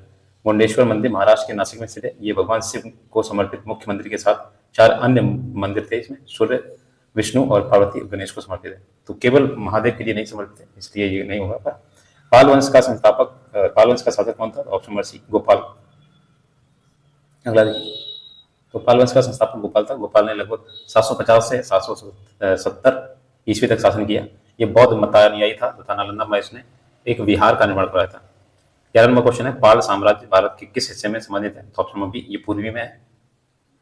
देखिए, आपका ये पूर्वी जो बंगाल बिहार से संबंधित था और इसकी स्थापना गोपाल ने करी। इस वंश के शासक धर्मपाल ने विक्रमशिला विश्वविद्यालय तथा सोमपुरी में बिहारों की स्थापना की थी। अगला देखिए, 12 नंबर, 12वीं शताब्दी के आरंभ में दिल्ली पर किसका शासन था? तो ऑप्शन नंबर ए, तोमर वंश का था। देखिए, 12वीं शताब्दी जो दिल्ली या तोमर वंश का शासक था, इस वंश का प्रसिद्ध शासक अनंगपाल था। देखिए, प्राचीन भारत की जो विविध क्वेश्चन है उनको देख लेते हैं। 6वीं से 14वीं शताब्दी तक निम्नलिखित से कौन सा सबसे शक्तिशाली महाजनपद था? तो ऑप्शन नंबर बी, मगध साम्राज्य था। देखिए, मगध जो काल था महाजनपद में 16 महाजनपदों की सर्वाधिक शक्तिशाली जो था मगध था। इसकी राजधानी राजगृह या गिरिव्रज थी, जो बाद में पाटलिपुत्र स्थानांतरित हुई। दिए गए प्रश्न में 6 से 14वीं शताब्दी का उल्लेख होना त्रुटिपूर्ण है, क्योंकि महाजनपद काल का प्रारंभ 6वीं शताब्दी ईसा पूर्व से लगभग माना जाता है। अगला देखिए, दूसरा क्वेश्चन है, निम्न में से सुरसेन महाजनपद की राजधानी कौन सी थी? तो ऑप्शन नंबर डी, ये मथुरा थी। अगला देखिए, सुरसेन जो थी महाजनपद की राजधानी मथुरा थी। चंपा अंग महाजनपद की राजधानी थी। काशी 16 महाजनपदों में से एक महाजनपद था। वैशाली वज्जी महाजनपद की राजधानी थी, जो वैशाली थी वज्जी की थी। तीसरा क्वेश्चन है, 6वीं शताब्दी ईसा पूर्व में जैन और बौद्ध ग्रंथों में कितने महाजनपदों का उल्लेख किया गया? देखिए, ऑप्शन नंबर बी हो जाएगा, ये 16 महाजनपद है और ये 6वीं शताब्दी ईसा पूर्व में। इसमें देखिए 16 महाजनपदों का उल्लेख जैन ग्रंथ भगवती सूत्र में और बौद्ध ग्रंथ में अगुंतर निकाय में किया गया। मोस्ट इंपॉर्टेंट है, ये भगवती सूत्र आपके जैन का है, अगुंतर निकाय ये बौद्ध धर्म का है। अगला देखिए, चौथा क्वेश्चन है, चरक संहिता संबंधित है। तो ऑप्शन नंबर सी, ये चिकित्सा से संबंधित है और ये मूल ग्रंथ है। ये प्रसिद्ध ग्रंथ संस्कृत भाषा का है, जिसके रचयिता चरक थे। कनिष्क के दरबार में ताजवैद्य थे चरक जी जो थे। अगला देखिए, 5वां क्वेश्चन, निम्न में से किसने निरुक्त, व्युत्पत्ति, विज्ञान, भाषा शास्त्र और शब्दार्थ विज्ञान पर सबसे पुराना भारतीय ग्रंथ नामक पुस्तक लिखी थी? तो ऑप्शन नंबर ए महर्षि पतंजलि ने। तो के पतंजलि हैं, ठीक है, योग दर्शन शास्त्र के। देखिए पतंजलि ने निरुक्त, व्युत्पत्ति, विज्ञान, भाषा शास्त्र और शब्दार्थ विज्ञान पर सबसे पुराना भारतीय ग्रंथ नामक पुस्तक लिखी। अगला देखिए नीतिसार या राजनीति के तत्व, जिसमें कौटिल्य के अर्थशास्त्र का प्रारंभिक मूल पाठ शामिल है, निम्न में से किसके द्वारा लिखा गया? तो ऑप्शन नंबर ए कामदक के द्वारा लिखा गया। अगला देखिए नीतिसार राजनीति के तत्व के लेखक कामदक, ये ग्रंथ मूलतः संस्कृत भाषा में लिखा गया। इस ग्रंथ में कौटिल्य के अर्थशास्त्र का प्रारंभिक मूल पाठ शामिल है। राजा कनिष्क के शासनकाल के दौरान दरबारी चिकित्सक का नाम बताएं। तो देखिए ऑप्शन नंबर ये हो जाएगा सी वाला चरक। अगला देखिए पंचतंत्र की कथाएं किसके द्वारा लिखी गई? तो ऑप्शन नंबर बी ये आपके विष्णु शर्मा जी के द्वारा लिखी गई। और ये तुलसीदास द्वारा जो लिखी गई रामचरितमानस, वाल्मीकि की रामायण, वेद व्यास द्वारा महाभारत, इसकी रचना की गई। अगला देखिए नौवां क्वेश्चन है शूद्रक द्वारा लिखित वृक्ष कटकम का साहित्यिक प्रकार निम्न में से कौन सा है? तो ये एक नाटक है। अगला देखिए तमिल व्याकरण में कौन सा रचना जिसे तमिल साहित्य का सबसे पुराना मौजूदा रचना कहा जाता है? तो option number B Tolkappiyam. Tolkappiyam को तमिल साहित्य की सबसे पुरानी मौजूदा रचना कहा जाता है। इस पुस्तक के लेखक तोलकाप्पियर थे। अगला देखिए निम्न में से किसके बीच तक्षशिला शहर स्थित था? तो ऑप्शन नंबर ए ये था सिंधु और झेलम नदी के बीच में। तो ये अभी तक्षशिला वर्तमान पाकिस्तान में स्थित है। और तक्षशिला प्राचीन भारत का एक शैक्षणिक केंद्र था। विश्वविद्यालय के लिए प्रसिद्ध चाणक्य तक्षशिला विश्वविद्यालय के आचार्य थे। ये सिंधु और झेलम नदी के मध्य में स्थित है, याद रखिएगा। भारत में नवपाषाण काल गुफा चित्रकारी कहाँ में थी? देखिए आपके नवपाषाण काल की जो गुफा है ये भीमबेटका की गुफा में। और ये आपका जो भीमबेटका है ये मध्य प्रदेश में पाषाणकालीन गुफा चित्रकारी प्रसिद्ध है। भीमबेटका मध्य प्रदेश के विंध्य पर्वत श्रृंखला के पदस्थली में स्थित है। ये यूनेस्को के विश्व विरासत स्थलों में से शामिल है। 13 नंबर है निम्न में से किस युग में तांबे का पहली बार उपयोग किया गया था? तो ऑप्शन नंबर डी ताम्रपाषाण युग में। अगला देखिए तांबे का पहली बार ये आपके ताम्रपाषाण में। 14 नंबर है निम्न में से भारत में स्थित किस प्राचीन विश्वविद्यालय को यूनेस्को विश्व विरासत स्थल में शामिल किया गया? तो ये देखिए आपका नालंदा विश्वविद्यालय है, ठीक है।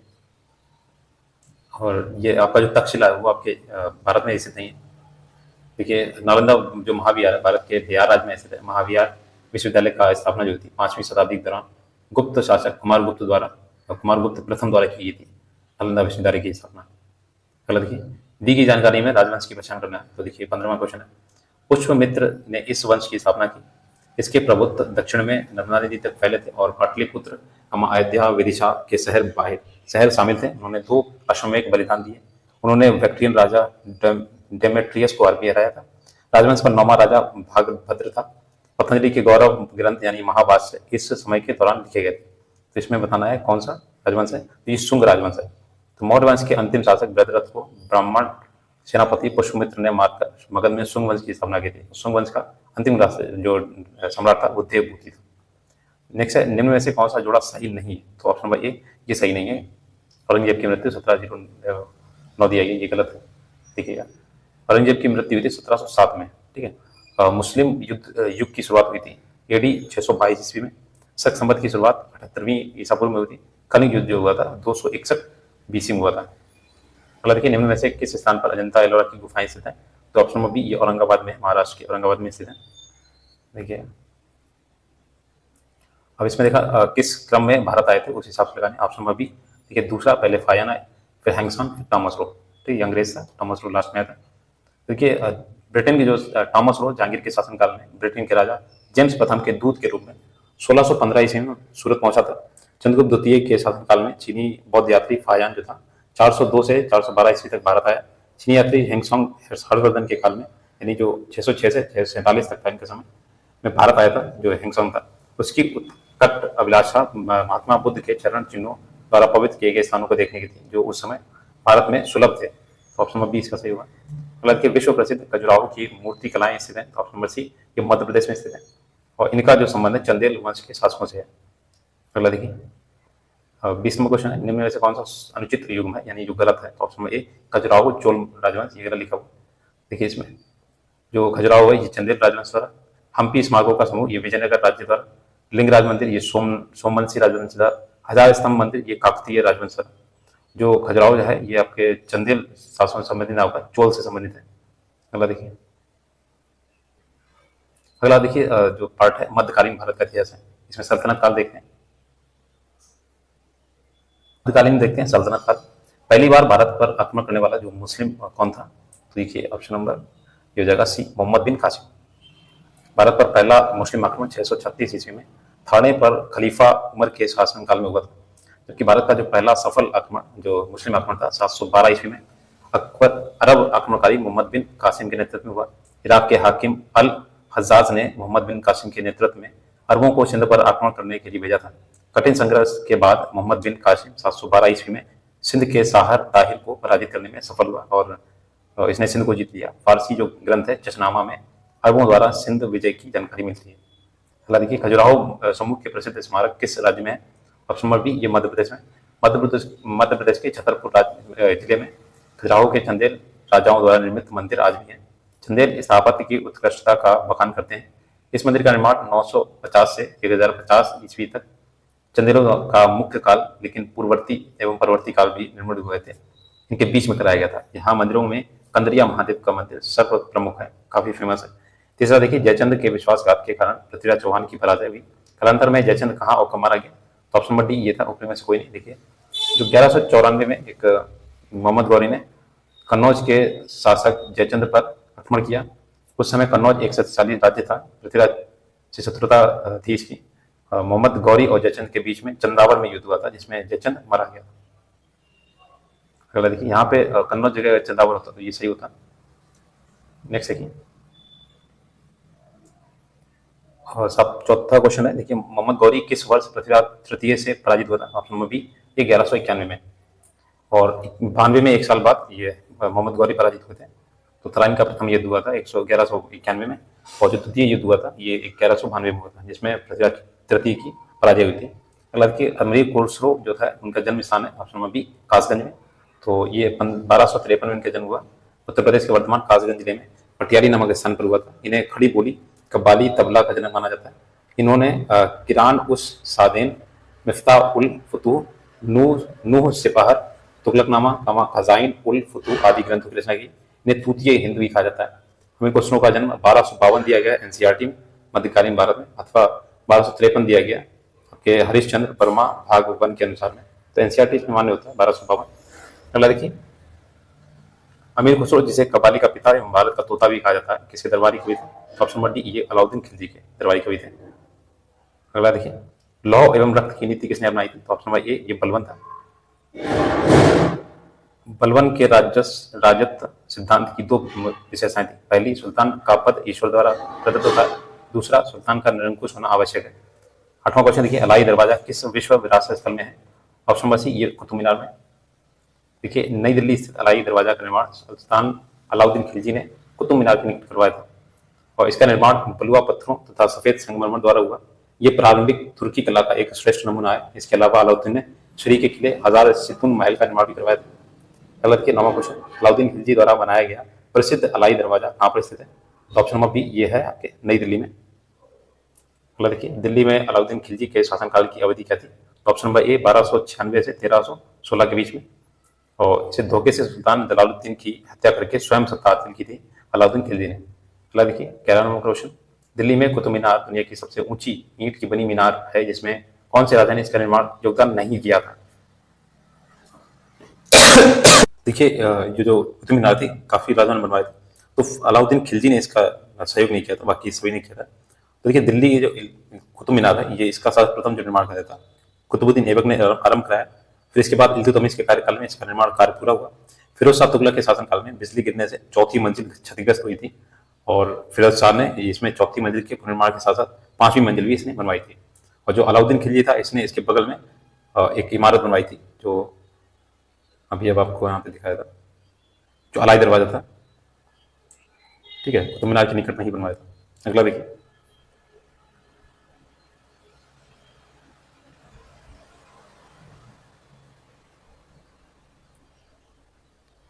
देखिए, इसमें जो कुतुब मीनार में 4 मंजिलों के स्थान पर 5वीं मंजिल बनवाई थी, आज भी विद्वान है। स्पष्ट है कि कुतुब मीनार के निर्माण में अलाउद्दीन ने कोई योगदान नहीं किया था। अगला देखिए, कुतुब मीनार ये आपके दिल्ली में स्थित है। नालंदा जो प्राचीन शिक्षण एवं मठ का केंद्र है, ये कब नष्ट हो गया था? तो ये ऑप्शन नंबर सी 12वीं ईस्वी में नष्ट हुआ था। मोहम्मद गौरी एक साधारण दास, ये जो इख्तियारुद्दीन मोहम्मद बिन बख्तियार खिलजी ने 1193 से 1203 के मध्य बिहार की विजय की तथा नालंदा पर एवं विश्वविद्यालय जो था विक्रमशिला बिहार को नष्ट किया। नालंदा विश्वविद्यालय एवं आवासीय विश्वविद्यालय का उदाहरण था जो बौद्ध शिक्षा का महत्वपूर्ण केंद्र था। यद्यपि नालंदा एवं विक्रमशिला शिक्षण केंद्र पर आक्रमण कई बार हुए, तथापि नजदीकी जो उत्तर हुआ ऑप्शन नंबर सी हो जाएगा। अगला देखिए, भारत पर तैमूर ने किस वर्ष आक्रमण किया था? तो ऑप्शन नंबर डी 1398 में। तो मंगोल सेनानायक तैमूर जो 1398 में तुगलक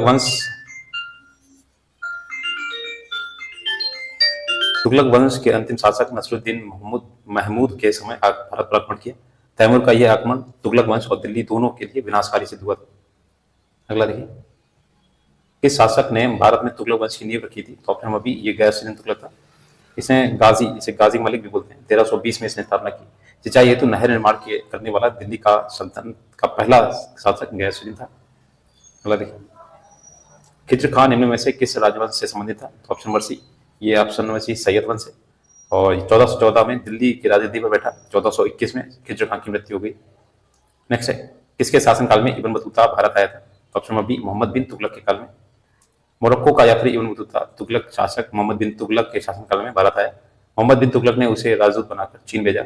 इब्न बतूता का यात्रा वृत्तांत रेहला के नाम से जाना जाता है। अगला देखिए, किस वर्ष बाबर ने सुल्तान इब्राहिम लोदी की पानीपत की लड़ाई में पराजित किया? ऑप्शन नंबर बी 1526 में। तो 21 अप्रैल 1526 को बाबर और इब्राहिम लोदी के बीच पानीपत का प्रथम युद्ध हुआ था। बाबर के तोपखाने प्रथम युद्ध हुआ था और बाबर के जो तोपखाने और तुगलका जो युद्ध नीति थी, इस युद्ध ने आश्चर्यजनक कार्य किया। इब्राहिम लोदी की सेना संख्या में अधिक होते हुए भी पराजित हुई। इब्राहिम लोदी रण क्षेत्र से मारा गया और फलस्वरूप दिल्ली पर और आगरा पर इसने बाबर ने अधिकार कर लिया। अगला देखिए, निम्न में से कौन सा दिल्ली सल्तनत के इतिहास का लेखक नहीं था? तो कौन नहीं था इसमें? ऑप्शन नंबर ए अब्बास खां सरवानी नहीं था। देखिए, इतिहासकारों में जैसे अब्बास सरवानी नहीं थे, बाकी अब्बास खां सरवानी ने तारीख शेरशाही के तहत शेरशाह सूरी का इतिहास लिखा और बाकी सब दिल्ली सल्तनत का इतिहास लिखा है इन्होंने। क्वेश्चन है, दिल्ली सल्तनत के निम्नलिखित राजवंशों में किसने सबसे कम अवधि पर शासन किया? तो ऑप्शन नंबर सी, ये खिलजी सबसे कम किया है। और देखिए यहाँ पे कुछ दिए गए शासन। गुलाम वंश 1206 से 1290 तक 84 वर्षों तक। खिलजी वंश ने 1290 से 1320 तक 30 वर्ष तक। तुगलक वंश 1320 से 1412 ईस्वी तक 92 वर्ष। और सैयद वंश ने 1414 लेके 1451 तक 37 वर्ष तक। तो सबसे ज्यादा तुगलक वंश और सबसे कम खिलजी वंश है। अगला देखिए, खिज्र खान दिल्ली का शासक था, निम्न में से किस राजवंश से संबंधित था? तो ऑप्शन नंबर सी सैयद वंश राजवंश से था। और ये देखिए आपकी सैयद राजवंश की जो खिज्र खान ने नींव डाली थी 1414 में। और राजवंश का जो अंतिम शासक अलाउद्दीन आलम शाह था, जो 1445 से लेकर 1451 तक था। विजयनगर साम्राज्य के संस्थापक कौन थे? देखिए ये के इसमें दिया नहीं गया। विजयनगर साम्राज्य की स्थापना 1336 में हरियर एवं बुक्का नामक दो भाइयों ने मिलकर की थी। इनके पिता संगम के नाम पर उनका वंश संगम वंश कहलाया। यद्यपि हरियर प्रथम शासक था, परंतु विक्रम जो विजयनगर साम्राज्य की स्थापना हरियर एवं बुक्का दोनों ने की थी। इस प्रश्न के दो विकल्प होंगे, ए और बी दोनों। अगला देखिए, विजयनगर राज्य किस नदी के किनारे पर स्थित था? तो ऑप्शन नंबर सी, ये तुंगभद्रा नदी के तट पर स्थित था। अगला देखिए, कृष्णा नदी की सहायक तुंगभद्रा नदी के तट पर हरियर एवं बुक्का नामक दो भाइयों ने 1336 में विजयनगर राज्य की स्थापना की। इस साम्राज्य पर चार राजवंश थे, संगम, सालू वंश, तुलुक वंश और आराविडु वंश। और विजयनगर साम्राज्य का सबसे प्रसिद्ध राजा कृष्णदेवराय था। विजयनगर साम्राज्य उनके शासनकाल में भव्यता के शिखर पर पहुंच गया था। अगला देखिए, तुलुक राजवंश की स्थापना किसने की? तो ऑप्शन नंबर डी वीर नरसिंह ने की थी। ये 1505 में वीर नरसिंह तुलुक द्वारा की गई थी। और वीर नरसिंह तुलुक ने 1509 में विजयनगर पर शासन किया। तत्पश्चात उसके भाई कृष्णदेव राय ने 1509 से 1529 तक शासन किया। कृष्णदेव राय के समय विजयनगर साम्राज्य ऐश्वर्य और शांति शक्ति के चरम सीमा पर पहुंच गया था। कृष्णदेव राय ने नागलपुर नामक एक नवीन नगर बसाया तथा अमुक्तमाल्यद नामक ग्रंथ की रचना तेलुगु भाषा में की। मुगल शासक बाबर ने भी अपनी आत्मकथा में कृष्णदेव राय को भारत का सर्वाधिक शक्तिशाली शासक बताया था। अगला देखिए, किस प्राचीन साम्राज्य में महिलाएं कुश्ती में भाग लेती थी? तो ऑप्शन बी ये विजयनगर साम्राज्य था। और इसमें स्त्रियों को समाज में सम्मान प्राप्त था। इस काल में स्त्रियों को शिक्षा प्राप्त करने का अधिकार था। उनको राज्य में सेवा में भी स्थान प्राप्त था। वे संगीत, नृत्य, ललित कलाओं में अतिरिक्त शस्त्र विद्या में भी भाग लेती थी। डोमिगो पायस के अनुसार कुश्ती लोकप्रिय खेल था। ये पुरुषों और महिलाओं में समान रूप से प्रचलित था। स्त्रियां अंगरक्षिका और सुरक्षा कर्मी के रूप में नियुक्त की जाती थी। वे युद्ध क्षेत्र में भी जाती थी। लगे 26 नंबर, विजयनगर की प्रचलित परंपराओं के अनुसार राय यानी विजयनगर के शासकों को कहा जाता था ऑप्शन नंबर डी नरपति। नेक्स्ट देखिए, विजयनगर की लोक प्रचलित परंपराओं के अनुसार दक्कन सुल्तानों को अश्वपति तथा रायों को नरपति की संज्ञा दी जाती थी। 27 नंबर क्वेश्चन है, विजयनगर वास्तुकला द्रविड़ शैली का सबसे विकसित उदाहरण है। निम्न में से कौन सा मंदिर विजयनगर स्थापत्य शैली का है? तो ऑप्शन नंबर ए विरूपाक्ष मंदिर। अगला देखिए, हम्पी का विरूपाक्ष मंदिर ये विजयनगर वास्तुकला द्रविड़ स्थापत्य शैली का उदाहरण। ये द्रविड़ वास्तुकला के पूर्ण विकसित और परिपूर्ण चरण का प्रतिनिधित्व करता है। ये विजिट कीजिएगा, आपको वीडियो मिल जाएगा। देखिए, मुगल साम्राज्य में बाबर के बारे में पढ़ेंगे। मुगल सम्राट बाबर ने निम्नलिखित में से किस स्थान पर राणा सांगा और उनके सहयोगियों को हराया था? तो ऑप्शन नंबर ए ये खानवा का युद्ध हुआ था 1527 ईस्वी में, और इसमें इन्होंने राणा सांगा को हराया था। अगला देखिए, दूसरा क्वेश्चन है, निम्न में से किस शासक की मृत्यु उसके पुस्तकालय की सीढ़ियों से गिरकर हुई थी? ऑप्शन नंबर डी ये हुमायूं था, और ये दीनपनाह भवन था, उसमें शेर मंडल पुस्तकालय की सीढ़ियों से गिरकर शेरशाह सूरी हुमायूं वहां से गिरा। लेनपुल ने हुमायूं पर टिप्पणी करते हुए कहा, हुमायूं जीवन भर लड़खड़ाता रहा और लड़खड़ाते हुए अपनी जान दे दी। तो ये कथन पूछा जाता है किसने कहा था? अगला देखिए, हुमायूं की दुर्घटना में आकस्मिक मृत्यु के उपरांत उनके बेटे अकबर को कहाँ मुगल सिंहासन पर बिठाया गया? ऑप्शन नंबर ए कालानौर में बैठाया गया था। ठीक है, हुमायूं की दीनपनाह पुस्तकालय की सीढ़ी में उतरते समय जनवरी 1556 में मृत्यु हो गई। हुमायूं की मृत्यु के बाद 14 फरवरी 1556 में अकबर को कालानौर में राज्याभिषेक कराया गया। उस समय अकबर की आयु 14 वर्ष से कम थी। उनके पिता की मृत्यु के समय अकबर अपने शिक्षक बैरम खां के साथ कालानौर में रहता था। अगला देखिए, 4th नंबर क्वेश्चन, निम्नलिखित में से किन सम्राटों के शासनकाल में भारत का पहला मुद्रा रुपया मुद्रित हुआ था? Option number C Sher Shah Suri. देखिए, शेरशाह सूरी जो अफगान शासक थे, शेरशाह सूरी 1540 से 1545 तक इन्होंने शासन किया था, और भारत का पहला मुद्रा जो था रुपया जो भी चल रहा है अपना मुद्रित किया। इसका वजन 178 ग्रेन था। ये रुपया चांदी का था। 5वां क्वेश्चन है, निम्न में से किसने भूमि मापन की व्यवस्था प्रारंभ की? तो ऑप्शन नंबर डी शेरशाह ने। विकल्पगत शासकों में शेरशाह सूरी ने भूमि मापन की व्यवस्था प्रारंभ की। उसने गजे सिकंदरी द्वारा भूमि की पैमाइश कराई। उपज के आधार पर भूमि में उत्तम, मध्यम और निष्कृष्ट 3 श्रेणियों में बांटा गया। अगला देखिए, जलालुद्दीन मोहम्मद किस नाम से प्रसिद्ध था? तो ये अकबर के नाम से प्रसिद्ध था। देखिए, अकबर भारत में मुगल वंश का तीसरा शासक था। अकबर मुगल साम्राज्य के संस्थापक जलालुद्दीन मोहम्मद बाबर का पौत्र एवं हुमायूं का मित्र था।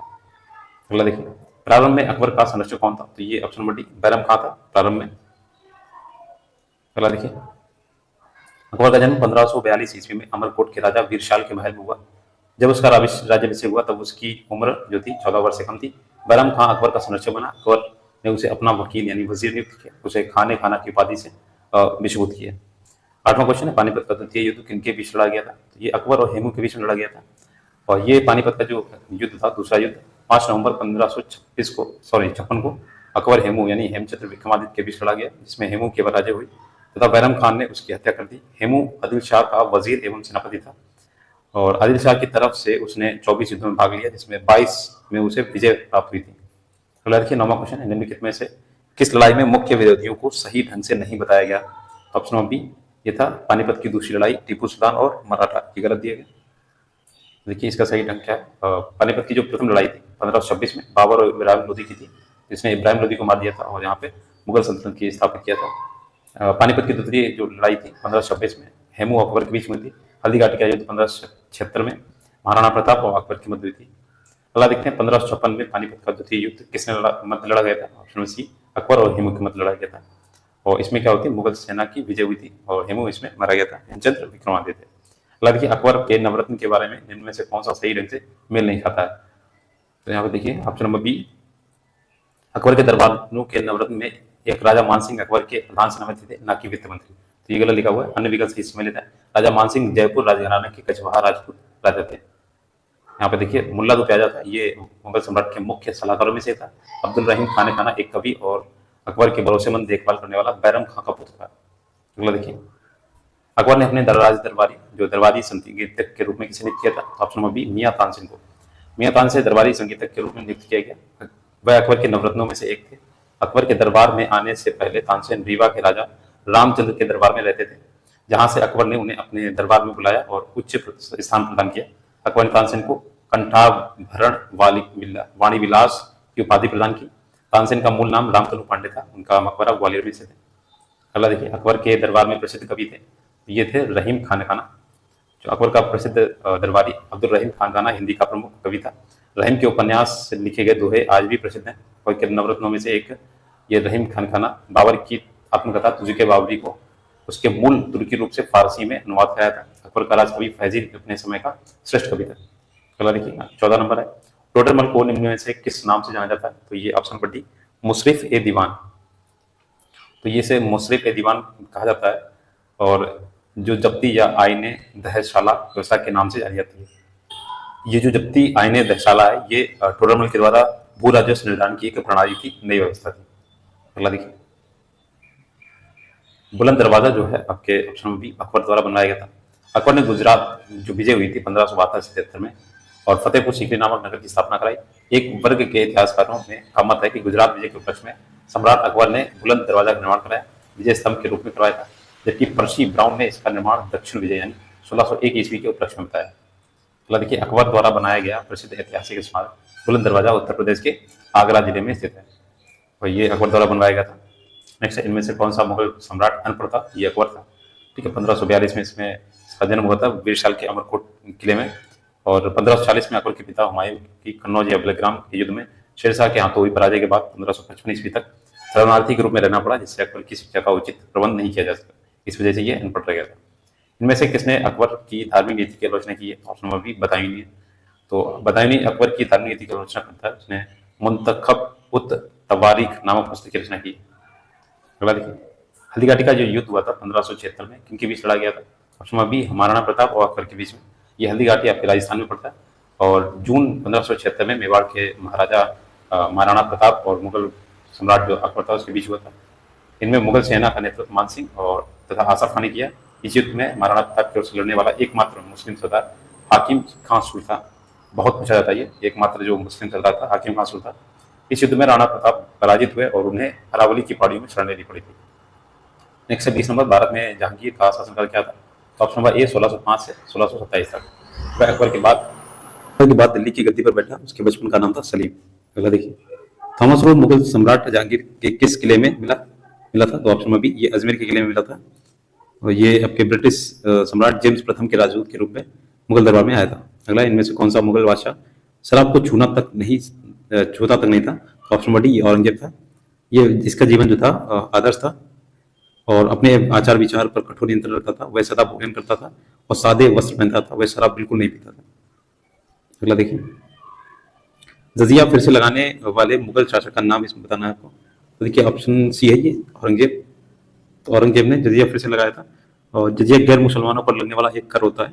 अगला देखिए, निम्न में से किसके शासनकाल में मुगलों और मराठों के बीच द्वंद्व प्रारंभ हुआ था? तो ऑप्शन नंबर डी, औरंगजेब के बाद 1656 ईस्वी में शाहजहां के शासनकाल में सर्वप्रथम शिवाजी के नेतृत्व में मराठों ने मुगल क्षेत्र पर आक्रमण किया, लेकिन मराठों एवं मुगलों के में प्रत्यक्ष संघर्ष और औरंगजेब के शासनकाल में शुरू हुआ। 1665 ईस्वी में पुरंदर के युद्ध में शिवाजी का सामना मुगल सेनापति जयसिंह से हुआ।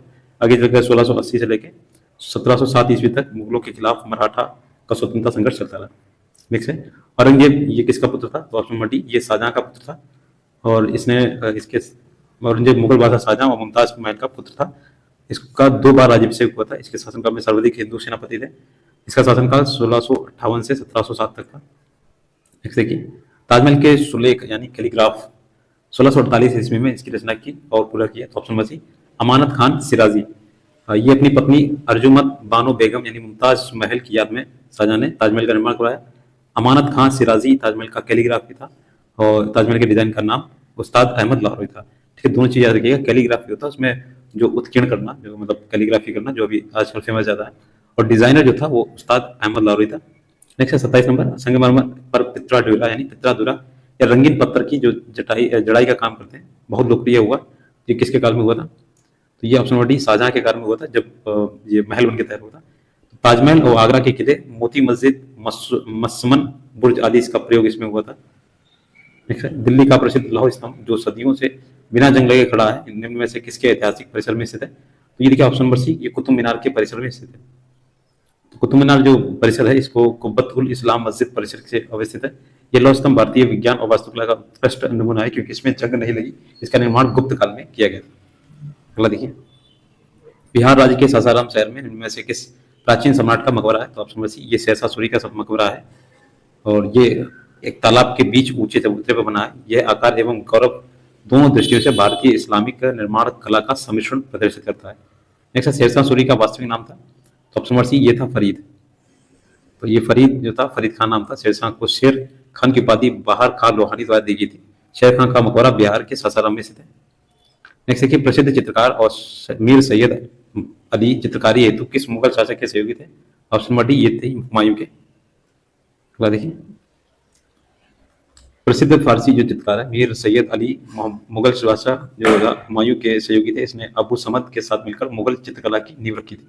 नेक्स्ट 32 नंबर, विश्व प्रसिद्ध मोर सिंहासन का निर्माण उसकी लाल किले में स्थापना में से किस मुगल शासक ने की थी? तो ऑप्शन नंबर ए, शाहजहां ने की थी। और ये दिल्ली के शाहजहानाबाद में एक किला बनवाया था शाहजहां ने, जो लाल बलुआ पत्थर से निर्मित था होने के कारण लाल किले के नाम से प्रसिद्ध हुआ। इसी किले में प्रसिद्ध तख्ते ताउस रखा जाता था, जिसे मयूर सिंहासन यानी मोर सिंहासन कहा जाता था। नेक्स्ट है, पंचमहल किसमें स्थित है? Option number C, Fatehpur Sikri में स्थित है और ये अकबर द्वारा बनवाया गया था, फतेहपुर सीकरी के अंदर स्थित है। नेक्स्ट, निम्न में से किस मुगल सम्राट द्वारा आगरा के किले का निर्माण कराया गया? ऑप्शन नंबर बी, अकबर के द्वारा। और ये आपको देखिए, अकबर ने अपने शासनकाल में दीवाने आम, दीवाने खास, पंचमहल, तुर्की सुल्ताना का महल, जुदवाई का महल इमारतों का निर्माण फतेहपुर सीकरी में करवाया था। अगला देखिए, 35 नंबर, दिल्ली की प्रसिद्ध जामा मस्जिद किसके द्वारा बनवाई गई थी? तो ऑप्शन नंबर ए, शाहजहां के द्वारा। ये मुगल बादशाह शाहजहां के द्वारा बनवाया गया था। ये प्रसिद्ध मस्जिद जो है भारत की बड़ी मस्जिदों में से एक है। इसे मुगलों की शाही मस्जिद के रूप में जाना जाता है। अगला देखिए, दिल्ली का लाल किला निम्न में से किस मुगल शासक ने बनवाया था? तो ऑप्शन नंबर डी, ये शाहजहां ने बनवाया था। लाल किला परिसर का निर्माण भारत के 5वें मुगल बादशाह शाहजहां ने राजधानी शाहजहानाबाद के किले के रूप में की। लाल बलुआ पत्थर की इसकी विशाल घेराबंदी दीवार के कारण इसका नाम लाल किला के रूप में किया गया था। अगला देखिए, दिल्ली स्थित प्रसिद्ध हुमायूं के मकबरे का वास्तुकार कौन था? तो ऑप्शन नंबर ए देखिए, मिराक मिर्जा गियास। दिल्ली स्थित हुमायूं के मकबरे का वास्तुकार मिराक मिर्जा गियास या गियास बोलते हैं इन्हें, जिन्हें अफगानिस्तान के हेरात शहर से बुलवाया गया। यह मकबरा हुमायूं की विधवा बेगम हमीदा बानो ने बनवाया था। और देखिए, इसमें 4 बाग की शैली से बना है। 1993 में यूनेस्को द्वारा इसे विश्व धरोहर स्थल में घोषित किया गया। अगला देखिए, इनमें से किस मुगल सम्राट ने ईस्ट इंडिया कंपनी को बंगाल में शुल्क मुक्त व्यापार की अनुमति दी थी? औरंगजेब। देखिए, मुगल बादशाह औरंगजेब ने ईस्ट इंडिया कंपनी को बंगाल में शुल्क मुक्त व्यापार की अनुमति दी। उसके बाद मुगल बादशाह फर्रुखसियर ने 1717 ईस्वी में फरमान जारी किया, जिसमें अंग्रेजों को 3000 वार्षिक देकर बंगाल के अतिरिक्त चुंगी दिए बिना व्यापार करने का अधिकार की पुष्टि की गई। 39 नंबर है, मुगल वंश के पहले सम्राट बाबर ने अपनी देसी भाषा चगताई तुर्की में अपनी आत्मकथा लिखी। इस पुस्तक का नाम था, तो ये बाबरनामा थी, जिसका फारसी में अनुवाद किया था अब्दुल रहीम खाने खाना ने। देखिए, ये ज़हीरुद्दीन मोहम्मद बाबर ने अपनी जीवन कथाओं का ग्रंथ स्वयं ही लिखा, तुझे के बाबरी या बाबरनामा कहते हैं। ये तुर्की में लिखा गया था। अगला देखिए, तारीख फिरोज शाही के लेखक हैं। तो ऑप्शन नंबर ए, ये जियाउद्दीन बर्नी। और ये इतिहासकार राजनीतिक थे जो मोहम्मद बिन तुगलक और फिरोज शाह तुगलक के शासनकाल में रहा था। तारीख फिरोज शाही उसकी प्रसिद्ध ऐतिहासिक कृति है। शम्स ए सिराज या अफीफ ने भी तारीख फिरोज शाही की रचना की है। नेक्स्ट देखिए, अकबरनामा के प्रसिद्ध लेखक कौन है? तो ऑप्शन नंबर बी, ये अबुल फजल। नवरत्नों में से एक अबुल फजल द्वारा अकबर के शासनकाल के आधिकारिक वृत्तांत के रूप में लिखा गया। ये 3 भागों में तीसरा भाग है आईने अकबरी। अगला देखिए, आईने अकबरी किसने लिखा? तो ये भी आपके ऑप्शन नंबर सी, अबुल फजल ने। अगला देखिए, अकबरनामा का जो तीसरा खंड अकबर के प्रशासन, घर, सेना, राजस्व और उसके साम्राज्य के भूगोल से संबंधित है, जिसे आईने अकबरी के नाम से जाना जाता है। तो ये ग्रंथ, इसके लेखक अबुल फजल है और 3 खंडों में लिखा गया है। और इसमें आपके तीसरा जो भाग है आईने अकबरी के नाम से जाना जाता है। अगला देखिए, निम्न में से कौन सा सुमेलित नहीं है? तो ऑप्शन नंबर सी, हुमायूं। ये हुमायूंनामा हुमायूं से संबंधित नहीं है। बाबरनामा जो बाबर संबंधित है। शाहजहांनामा मोहम्मद ताहिर से। तुजुक के जहांगीरी, ये जहांगीर द्वारा। देखिए, सी वाला जो हुमायूं की रचना है, हुमायूंनामा मुगल बादशाह हुमायूं की बहन गुलबदन बेगम ने की थी, ना कि बाबर और हुमायूं के जीवन विवरण है। तुझके जहांगीरी, जहांगीर द्वारा रचित उसकी आत्मकथा है। और बाबरनामा तुझे के बाबरी की रचना बाबर की तुर्की भाषा में। शाहजहांनामा के लेखक मोहम्मद ताहिर यानी इनायत खान है। हालांकि हुमायूं नामा के लेखक ऑप्शन नंबर बी, गुलबदन बेगम। नेक्स्ट, वह कौन सा स्थान है जहां अंतिम मुगल सम्राट बहादुर शाह जफर की मृत्यु हुई थी? तो ऑप्शन नंबर सी, ये रंगून में। तो ये अंग्रेजों द्वारा भेज दिया गया था 1862 में इनकी रंगून में यानी यागुन जिसे बोलते थे वहां पर मृत्यु हो गई थी। 47 नंबर, निम्न में से कौन सा अवध का प्रथम नवाब था? तो ऑप्शन नंबर बी शहादत खां। अवध में स्वतंत्र राज्य की स्थापना ईरानी दल के नेता शहादत खां बुरहान उल मुल्क ने 1722 में शहादत खां को अवध का सूबेदार नियुक्त किया गया। उसी के समय अपने आप को स्वतंत्र घोषित कर लिया। नाम मात्र के ही मुगल बादशाह के स्वामित्व को स्वीकार करता रहा। वह अवध का पहला नवाब था। 1739 में शहादत खां की मृत्यु के पश्चात मुगल सम्राट मोहम्मद शाह ने शहादत खां के भतीजे एवं दामाद सफदरगंज को अवध का नवाब बनाया था। अगला देखिए, पहला कठपुतली मुगल सम्राट कौन था? तो ऑप्शन नंबर ए जहादार शाह। और ये बहादुर शाह प्रथम के पश्चात ईरानी दल के नेता जुल्फिकार खां की सहायता से जहादर शाह 1712 से 1713 में शासक बना। उसके शासनकाल में प्रशासन वास्तव में जुल्फिकार खां के हाथों में ही था, जो कि वजीर बन गया। अगला देखिए, मुगल काल में पुलिस बल के मुखिया को क्या कहा जाता था? तो ऑप्शन नंबर ए कोतवाल। ये देखिए, सूबेदार जो सूबे या प्रांत के प्रशासन या सर्वोच्च अधिकारी होते थे, सरकार यानी प्रशासनिक इकाई का प्रमुख फौजीदार अधिकारी फौजदार होता था। अगला देखिए, मुगल शासक के दौरान एक कोतवाल की सही भूमिका क्या थी? तो ऑप्शन नंबर डी कानून और व्यवस्था बनाए रखना। जैसे कि देखते हैं मध्यकालीन भारत का इतिहास, इसमें जो विविध बचा है वो पोर्शन देखते हैं। निम्न में से संत शिवाजी के समकालीन थे? तो option number D Tukaram. Tukaram जो थे शिवाजी के समकालीन थे और संत तुकाराम 17वीं शताब्दी में एक महान संत, कवि और महाराष्ट्र में भक्ति आंदोलन के प्रमुख थे। दूसरा है, किस राजा के प्रशासन में अष्टप्रधान मंत्री परिषद पाई गई थी? तो ऑप्शन नंबर सी शिवाजी के शासनकाल में। तो इसमें देखिए, अष्ट जो थे पेशवा, अमात्य, वाकिया या नवीस या मंत्री, सुमंत या दरबीर, सुरु नवीस या सचिव, सर ए नौबत या सेनापति, पंडित राव एवं न्यायाधीश शामिल थे इसमें। अष्टप्रधान में 8 मंत्री थे। निम्न में से किस सेना की ताकत छापामार यानी गुरिल्ला रणनीति थी? तो option number A Maratha. Maratha में शिवाजी की ये रचना थी, रणनीति थी, माहिर थे इसमें गुरिल्ला युद्ध में। अगला देखिए, चौथा, शिवाजी की मृत्यु के बाद मराठा राज्य में प्रभावी शक्ति जो थी वो चितबावन ब्राह्मण के एक परिवार द्वारा संभाली गई, जिसने पेशवा के रूप में शिवाजी के उत्तराधिकारियों की सेवा की थी। तो ये पेशवा जो थे, पेशवा चितबावन ब्राह्मण परिवार से संबंधित थे, जिन्होंने शिवाजी के उत्तराधिकारियों की सेवा की थी। नेक्स्ट, शिवाजी की मृत्यु के बाद मराठा राज्य में प्रभावी शक्ति चितबावन ब्राह्मण के एक परिवार के पास थी, जिन्होंने शिवाजी के उत्तराधिकारियों को पेशवा या प्रधानमंत्री के रूप में सेवा दी थी। कौन सा शहर मराठा साम्राज्य की राजधानी बना? तो ऑप्शन नंबर डी ये पूना यानी पुणे। देखिए, शिवाजी की मृत्यु पश्चात ये इसकी जो पूना शहर था मराठा साम्राज्य की राजधानी बन गया था। प्रथम पेशवा के रूप में बालाजी विश्वनाथ को नियुक्त किया गया था। अगला देखिए, निम्नलिखित में मराठों में प्रमुखों में उनके क्षेत्रों के संबंध में मिलान करना। इसमें देखिए, ऑप्शन डी वाला ये मिलान है पहले से। देखिए, पहले का सी होगा सिंधिया का उज्जैन, और आपका दूसरे का देखिए होलकर का इंदौर, गायकवाड़ का बड़ौदा, भोसले का नागपुर। ठीक है, ये 23 में पूछा गया था। सिंधिया उज्जैन ग्वालियर से, होलकर इंदौर से, गायकवाड़ बड़ौदा और भोसले नागपुर से।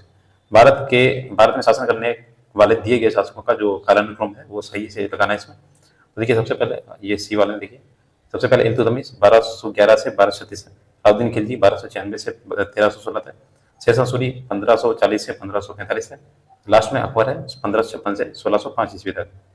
नेक्स्ट है, बुरहानपुर में स्थित असीरगढ़ किले, जिसे दक्कन का दरवाजा के नाम से जाना जाता है, इनमें से किस यदुवंशी अहीर राजा द्वारा बनवाया गया था? तो ऑप्शन नंबर सी आसा अहीर द्वारा।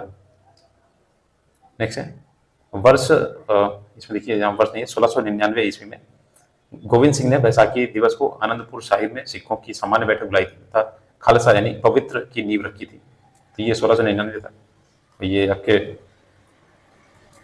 व्यक्ति को पंच ककार यानी 5 जो थे केश, कंघा, कड़ा, कक्षा और कृपाण धारण करने की शपथ लेनी पड़ती थी तथा पुरुषों के नाम के अंत में सिंह एवं महिलाओं के नाम के अंत में कौर उपाधि दी जाती थी। इस विकल्प को कोई भी उत्तर सही नहीं था, इसे हटा दिया गया था। नेक्स्ट देखिए,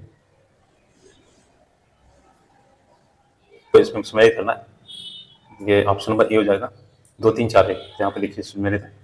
पानीपत का जो प्रथम युद्ध था 1526 में, इसमें बाबर ने अपने मुगल वंश की नींव धारण की थी इब्राहिम लोदी को हरा के। ठीक है, प्लासी का युद्ध 1757 ईस्वी में बंगाल के नवाब सिराजुद्दौला व अंग्रेज के मध्य हुआ था। हल्दीघाटी का युद्ध मुगल सेना व मेवाड़ के शासक महाराणा प्रताप के मध्य 1576 में हुआ था। तिलीकोटा का युद्ध 1565 में विजयनगर और बहमनी राज्यों के बीच देखिए बीजापुर, अहमदनगर, गोलकुंडा, बीदर इनकी संयुक्त सेनाओं के मध्य लड़ा गया था। इस संयुक्त सेना में बरार शामिल नहीं था। अगला देखिए, इनमें से कौन सा विकल्प सही ढंग से मेल नहीं खाता है? तो इसमें नहीं पूछा गया। ऑप्शन नंबर बी 1506 में गुरु नानक देव का जन्म हुआ था, ये गलत है। देखिए गुरु नानक देव जी का जन्म हुआ था 1469 में, और तलवंडी पंजाब यानी वर्तमान में जो पाकिस्तान के ननकाना साहिब में हुआ था, वह खत्री परिवार से संबंधित थे। ये सिखों के पहले गुरु थे। अन्य सही इसमें है बाकी। हालांकि ये भक्ति आंदोलन को उत्तर भारत में लाने का श्रेय इनमें से किसको जाता है, तो ऑप्शन नंबर सी रामानंद जी को। देखिए इसमें उत्तर भारत में भक्ति आंदोलन को प्रारंभ करने से रामानंद जी को जाता है, जो वह रामानुजाचार्य के शिष्य थे। उन्होंने सगुण उपासना पर बल दिया था। 13 नंबर क्वेश्चन है, अपने संदेश के प्रचार प्रसार के लिए हिंदी प्रयोग करने वाले प्रथम भक्ति संत निम्न में से कौन से, तो ये रामानंद जी है। बाकी सभी संस्कृत में नहीं है। जैसे कि किस सिख गुरु ने आदि ग्रंथ संकलित किया था, ऑप्शन नंबर सी गुरु अर्जुन देव ने। तो गुरु ग्रंथ साहिब अथवा आदि ग्रंथ का संकलन सिखों के 5वें गुरु गुरु अर्जुन देव ने किया था। गुरु अर्जुन देव ने अमृतसर में हरमिंदर साहिब की नींव रखी। कालांतर में रणजीत सिंह द्वारा हरमिंदर साहिब में स्वर्ण जड़वाने के बाद अंग्रेजों द्वारा इसे जो स्वर्ण मंदिर यानी गोल्डन टेम्पल नाम दे दिया गया। विद्रोही खुसरो का समर्थन करने के कारण 1606 में मुगल बादशाह जहांगीर ने राजद्रोह के आरोप में गुरु अर्जुन देव को मृत्युदंड दिया था। अगला देखिए, 10वें या आखिरी जो सिख गुरु हैं वो आपके गुरु गोविंद सिंह जी हैं। और गुरु नानक सिखों के प्रथम गुरु थे। गुरु गोविंद सिंह जी का जन्म 1666 में हुआ था, पटना साहिब यानी बिहार में। गुरु गोविंद सिंह सिखों के खालसा पंथ के संस्थापक के रूप में जाने जाते हैं। अगला देखिए, गुरु ग्रंथ साहिब के संकलन को प्रमाणित किया जाता है, तो ऑप्शन नंबर सी ये गुरु गोविंद सिंह जी ने, यहाँ पे देखिए आपके ये 10वें गुरु थे गुरु गोविंद सिंह जी, प्रमाणित किया है। इस जो पवित्र ग्रंथ का संकलन 5वें गुरु अर्जुन देव ने 1604 में पूरा किया था।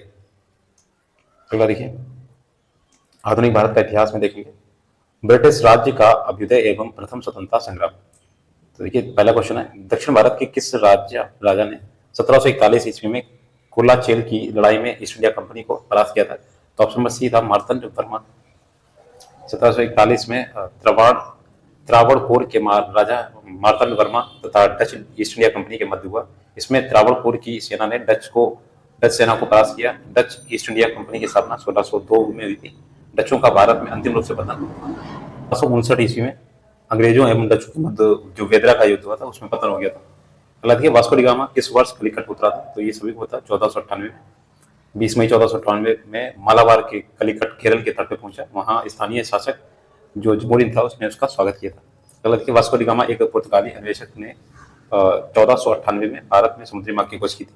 अगला देखिए, भारत में वीओसी यानी वोरिनिगेट ओटिस डिस्से कंपनी ये कैंपेनी का गठन इनमें से किसके द्वारा किया था, ऑप्शन नंबर सी ये डच के द्वारा किया था। ये वीओसी जो था निगड़े उस्टिन डिसे कैंपेनी का गठन डच द्वारा 1602 में किया गया था। एशिया में सक्रिय प्रारंभिक यूरोपीय व्यापारिक कंपनियों का ये एक प्रतिभाशाली कंपनी थी। जब ईस्ट इंडिया कंपनी की स्थापना हुई तब भारत पर निम्न में से किसका शासन था, ऑप्शन नंबर सी मुगल सम्राट का। 1600 में इसकी स्थापना हुई थी, तब अकबर उसका शासन था वहां पर। एक से छोटा, सिराजुद्दौला किस युद्ध में अंग्रेजों से पराजित हुआ था, ऑप्शन नंबर सी ये प्लासी के युद्ध में। 23 जून 1757 में लॉर्ड क्लाइव था बंगाल के नवाब सिराजुद्दौला के बीच एक युद्ध हुआ था प्लासी का। इस युद्ध में सिराजुद्दौला का सेनापति मीर जाफर था। इस युद्ध में मीर जाफर की धोखाधड़ी के कारण सिराजुद्दौला की हार हुई थी। प्लासी का युद्ध कब लड़ा गया, ऑप्शन नंबर बी 1757 में। अगला देखिए, प्लासी की लड़ाई में अंग्रेजों और ये मीर जो आपके सिराजुद्दौला था इनके बीच लड़ाई लड़ी गई थी। अगला देखिए, इनमें से किस लड़ाई में अंग्रेजों ने बंगाल के नवाब सिराजुद्दौला को हराया था, ये प्लासी की लड़ाई 1757। रिपीटेड क्वेश्चन है काफी। जैसे कि बक्सर के युद्ध के बाद ईस्ट इंडिया कंपनी मुगल सम्राट को प्रतिवर्ष 26 लाख का भुगतान करने के लिए सहमत हो गई थी। ये बक्सर का युद्ध 1765 में क्लाइव ने मुगल बादशाह शाह आलम द्वितीय से इलाहाबाद की संधि की। तो इसमें देखिए मुगल पहला इसका संधि के अनुसार पहला देखिए मुगल बादशाह ने बंगाल बिहार उड़ीसा की दीवानी कंपनी को दे दी। कंपनी ने अवध के नवाब से कड़ा मणिपुर लेकर मुगल सम्राट को दे दिया। और तीसरा देखिए, कंपनी ने मुगल बादशाह को 26 लाख रुपए देना स्वीकार किया था। अगला देखिए, बक्सर के युद्ध के बाद ऑप्शन नंबर ये देखिए, अवध जो था अवध के नवाब ने इलाहाबाद ओखड़ा को मुगल सम्राट को सौंप दिया, जो ब्रिटिश सैनिकों के संरक्षण के अंतर्गत आया। तो ये वर्ष 1612 में ईस्ट इंडिया कंपनी के जहाजों ने सूरत के पास स्थित स्वाली एस्चुरी में पुर्तगालियों को पराजित किया था।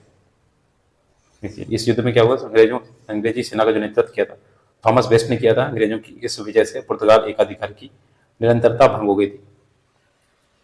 बल्कि पहला डेनिश ईस्ट इंडिया कंपनी ने अपना परिचालन किस वर्ष शुरू किया था? तो ऑप्शन नंबर ए 1616 में, और इन्होंने 1620 में अपनी फैक्ट्री ट्रानकेबार में स्थापित की थी।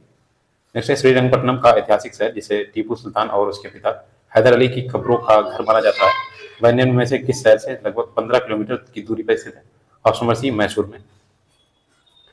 तो ये आपका देखिए मैसूर पर हैदर अली और उसके पुत्र टीपू सुल्तान का शासन था। नेक्स्ट है ब्रिटिश शासन को भारत में उखाड़ फेंकने के लिए इनमें से किसने फ्रांसीसियों की मदद मांगी थी? तो option number B Tipu Sultan.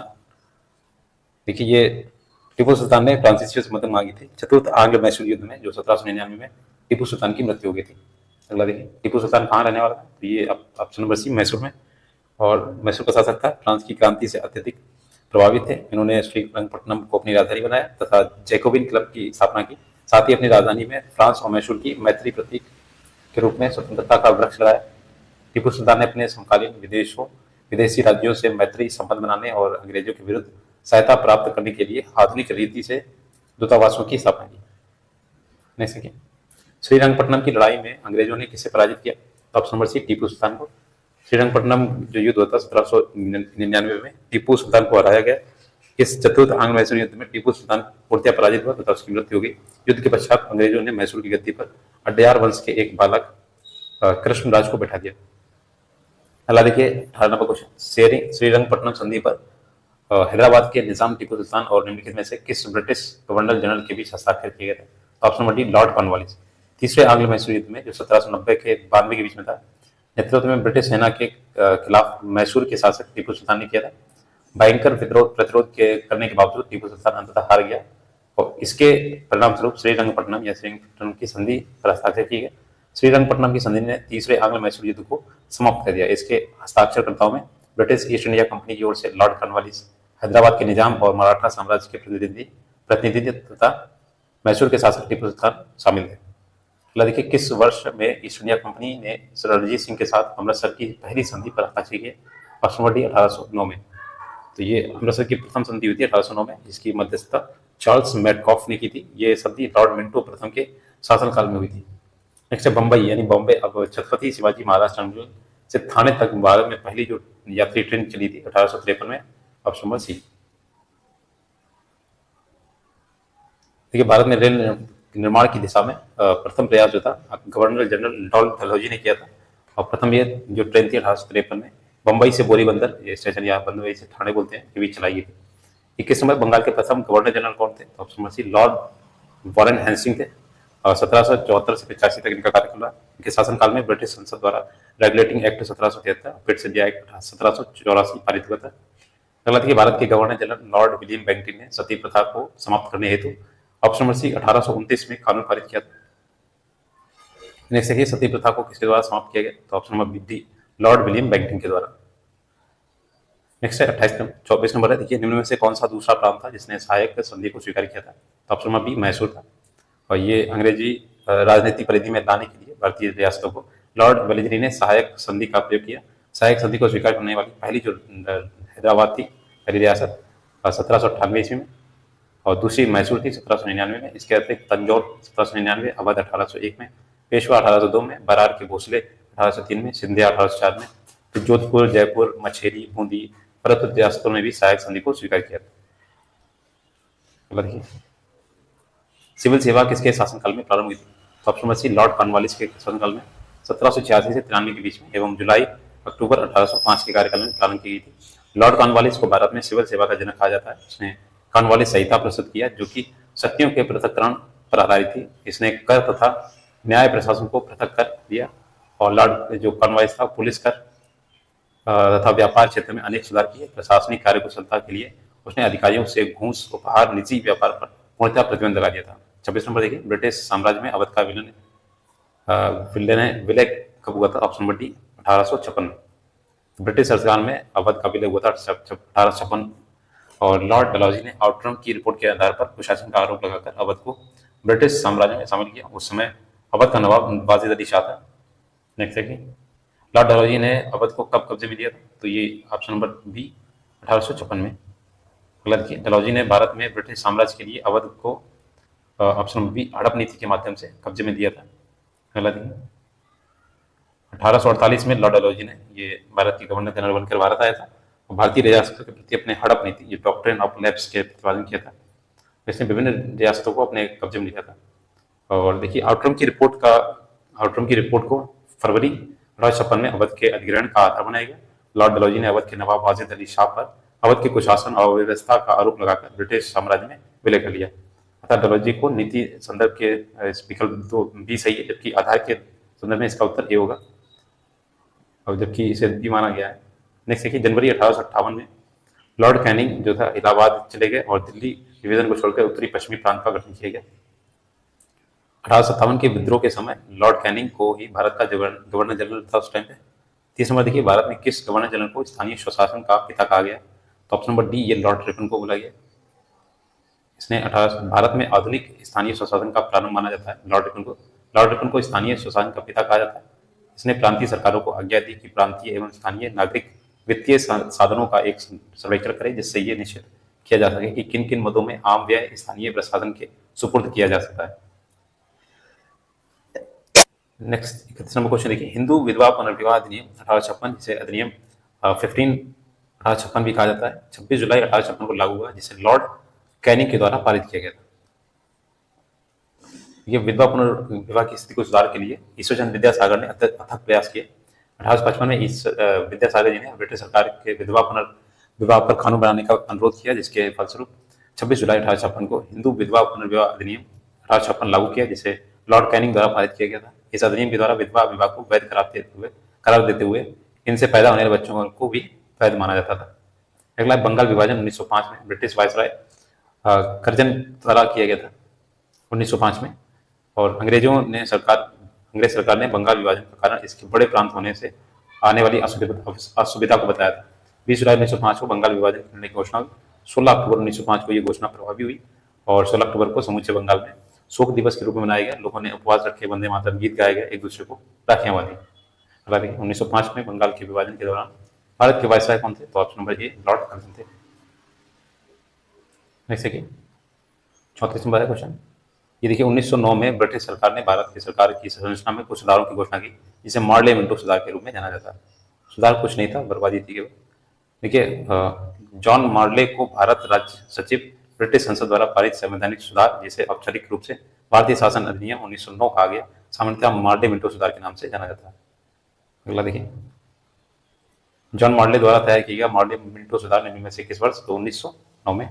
किसने बंगाल में स्थायी उपनिवेश की स्थापना की? तो ये ऑप्शन नंबर डी था, लॉर्ड कॉर्नवालिस। परमानेंट सेटलमेंट, इसने स्थायी बंदोबस्त की शुरुआत की थी, और इस व्यवस्था में जमीन का मालिकाना हक जमींदारों को प्रदान किया जाता था। अगला देखिए, निम्नलिखित में से कौन सा प्रणाली भारत में ब्रिटिश शासन के दौरान भूमि राजस्व प्रणाली से संबंधित नहीं थी? तो ये दस्तक नहीं थी। बाकी देखिए, स्थायी बंदोबस्त, महलवाड़ी, रैयतवाड़ी, ये सभी थी। देखिए, इन तीनों को देख लेते हैं। तो स्थायी जो बंदोबस्त प्रणाली थी, जमींदारी प्रथा थी। रैयतवाड़ी व्यवस्था, तीसरी महलवाड़ी व्यवस्था। दस्तक भू राजस्व प्रणाली ना होकर बंगाल में ईस्ट इंडिया कंपनी द्वारा जारी एक परिपत्र था, जो कंपनी के अभिकर्ताओं को दिया जाता था, ताकि वे प्रांत के अंदर बिना चुंगी दिए व्यापार कर सकें। गलत किया, स्थायी बंदोबस्त सबसे पहले कहाँ शुरू किया गया? तो ये बंगाल और बिहार में स्थायी बंदोबस्त थी, और इसकी जो शुरुआत करी थी लॉर्ड कॉर्नवालिस ने 1793 में इसकी आरंभ किया था। स्थायी बंदोबस्त को ही लॉर्ड कॉर्नवालिस कोड के रूप में भी जाना जाता है। ईस्ट इंडिया कंपनी द्वारा जमींदारों के बीच भूमि राजस्व को लेकर किया गया एक समझौता था। नेक्स्ट है मालवाड़ी जो प्रणाली थी, ये कहाँ पे? तो ऑप्शन नंबर बी, ये उत्तर प्रदेश में लगाई गई थी। और मालवाड़ी प्रणाली संयुक्त प्रांत उत्तर प्रदेश यानी आधुनिक मध्य और बरार तथा पंजाब में कुछ परिवर्तनों के साथ लागू की गई। इसके अंतर्गत ब्रिटिश के कुल भूभाग का 30% हिस्सा शामिल था, और भू राजस्व व्यवस्था कृषक के स्थान पर प्रत्येक ग्राम या महल के साथ स्थापित की जानी थी। 40 नंबर, लॉर्ड डलहौजी के विलय नीति का प्रथम शिकार निम्न में से कौन सा हुआ था? ऑप्शन नंबर बी, ये थी सतारा। ठीक है, सतारा जो थी डॉक्ट्रिन ऑफ लैप का शिकार हुई थी, जो 1848 में, जैतपुर संभल ये 1849 में, बघाट ये 1850 में, उदयपुर 1852 में, झांसी 1854 में, नागपुर 1854 में। इस प्रकार डलहौजी की विलय नीति का प्रथम शिकार जो थी सतारा हुई थी। 41 में निम्न में से हड़प नीति का कट्टर समर्थक था, तो option number C, lord Dalhousie. अगला देखिए 42, 1851 में गवर्नर जनरल लॉर्ड डलहौजी ने निम्न में से किस राज्य का वर्णन एक चोरी जो एक दिन हमारे मुंह में गिरेगी, एक चेरी जो हमारे एक दिन मुंह में गिरेगी के रूप में किया? तो ऑप्शन नंबर सी, अवध। 1851 में भारत के तत्कालीन गवर्नर लॉर्ड डलहौजी ने अवध का वर्णन एक चेरी जो एक दिन हमारे मुंह में गिरेगी के रूप में किया। फरवरी 1856 में अवध रियासत का ब्रिटिश साम्राज्य में विलय को शासन के आधार पर कर दिया गया था। नेक्स्ट देखिए, चक्रवर्ती राजगोपालाचारी से पूर्व भारत के गवर्नर जनरल कौन थे? तो option number A Lord Mountbatten. 1947 में लॉर्ड माउंटबेटन भारत के गवर्नर जनरल पद के शपथ ग्रहण किया। उन्होंने सत्ता के हस्तांतरण के यथासंभव भारत को संयुक्त रखने की विशेष हिदायत के साथ भेजा गया था। चक्रवर्ती राजगोपालाचारी ने पूर्व भारत के गवर्नर जनरल लॉर्ड माउंटबेटन थे।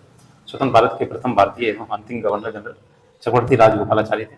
अगला देखिए 44 नंबर, स्वतंत्र भारत के प्रथम भारतीय व अंतिम गवर्नर जनरल कौन थे? तो ये आपके option number A Chakraborty Rajagopalachari.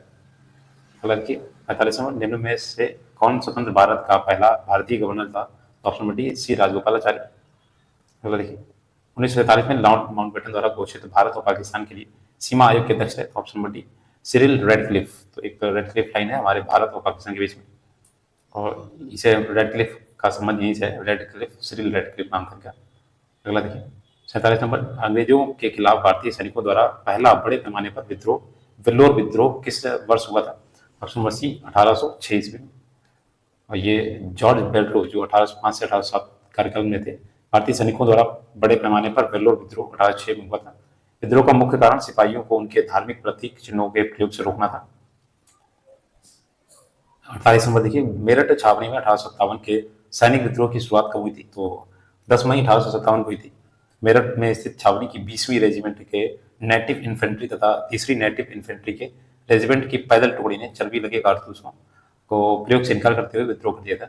49 number देखिए, निम्न में से किसके द्वारा 1857 की क्रांति शुरुआत की गई? तो ये सिपाहियों द्वारा थी 10 मई 1857 को। डेट याद रखिएगा, बहुत पूछता है। और इसमें ये जो शक्ति ये धीरे धीरे पूरे भारत में फैल गया था। 50 नंबर, 1857 का सिपाही विद्रोह में सिपाहियों को किस कंपनी द्वारा बनाए गए कारतूसों से आपत्ति थी? तो ये थी एनफील्ड की, ऑप्शन बी एनफील्ड जो राइफलें थी। तो तत्कालीन गवर्नर जनरल लॉर्ड कैनिंग ने पुरानी और कई दशकों से प्रयोग में लाई जा रही ब्राउन बैस बंदूक की जगह नई एनफील्ड राइफल का प्रयोग किया। इस राइफल में कारतूस को लगाने से पूर्व दांतों से खींचना पड़ता था। इसमें चर्बी लगे हुए कारतूस थे। अफवाह फैल गई कि कारतूस में गाय और सुअर की चर्बी लगी। परिणाम स्वरूप हिंदू और मुस्लिमों में दोनों में भावनाएं भड़क गई और 1857 की शुरुआत इसी से हो गई। 51 नंबर, सिपाही विद्रोह कब हुआ था? तो ऑप्शन बी 1857 में। तो ये एक सशस्त्र विद्रोह था। विद्रोह का अंत भारत में ईस्ट इंडिया कंपनी के शासन की समाप्ति तथा पूरे भारत पर ब्रिटिश ताज के प्रत्यक्ष शासन से आरंभ के साथ हुआ था। अगला देखिए 1857 के प्रथम स्वतंत्रता विद्रोह में भाग लेने वाली प्रसिद्ध महिला स्वतंत्रता सेनानी कौन थी? तो option number D Begum Hazrat Mahal थी। देखिए वाजिद अली शाह की पत्नी बिरजिस कादिर की मां थी, जिन्होंने लखनऊ यानी अवध में विद्रोह का नेतृत्व किया था। अगला रियासत के उस प्रसिद्ध योद्धा बेगम का नाम क्या है जो 1857 के विद्रोह में अंग्रेजों के साथ होने वाली लड़ाई में भाग लिया था? Option number A Begum Hazrat Mahal. अगला देखिए, निम्न में से किसने 1857 के विद्रोह दबाने के लिए अंग्रेजों को सहायता प्रदान नहीं की थी? तो ये थे ऑप्शन नंबर बी अवध की बेगम हजरत महल जी ने नहीं की थी। बाकी देखिए ग्वालियर के सिंधिया, हैदराबाद के निजाम, भोपाल के सिकंदर बेगम, ये सभी इनके चापलूस थे। देखिए 1857 विद्रोह का मुख्य कारण ब्रिटिश सरकार की डलहौजी की हड़प नीति थी। सामाजिक धार्मिक नीतियां आदि थी। इस विद्रोह का प्रतीक चिन्ह कमल एवं चपाती था। इस विद्रोह के समय भारत का गवर्नर जनरल लॉर्ड कैनिंग था।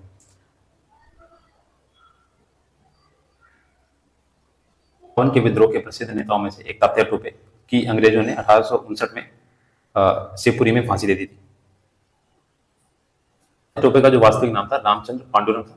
ग्वालियर खोद देने के पश्चात तात्या टोपे ने सागर एवं नर्मदा क्षेत्र का तथा खानदेश एवं राजस्थान क्षेत्र में सफलतापूर्वक गुरिल्ला युद्ध का संचालन किया। एक वर्ष तक अंग्रेजी सेना उन्हें पकड़ने में नाकाम रही तथा उनके एक विश्वासपात्र मित्र मान सिंह के विश्वासघात के कारण पकड़े गए। 18 अप्रैल 1859 को शिवपुरी के किले में उन्हें फांसी दे दी गई।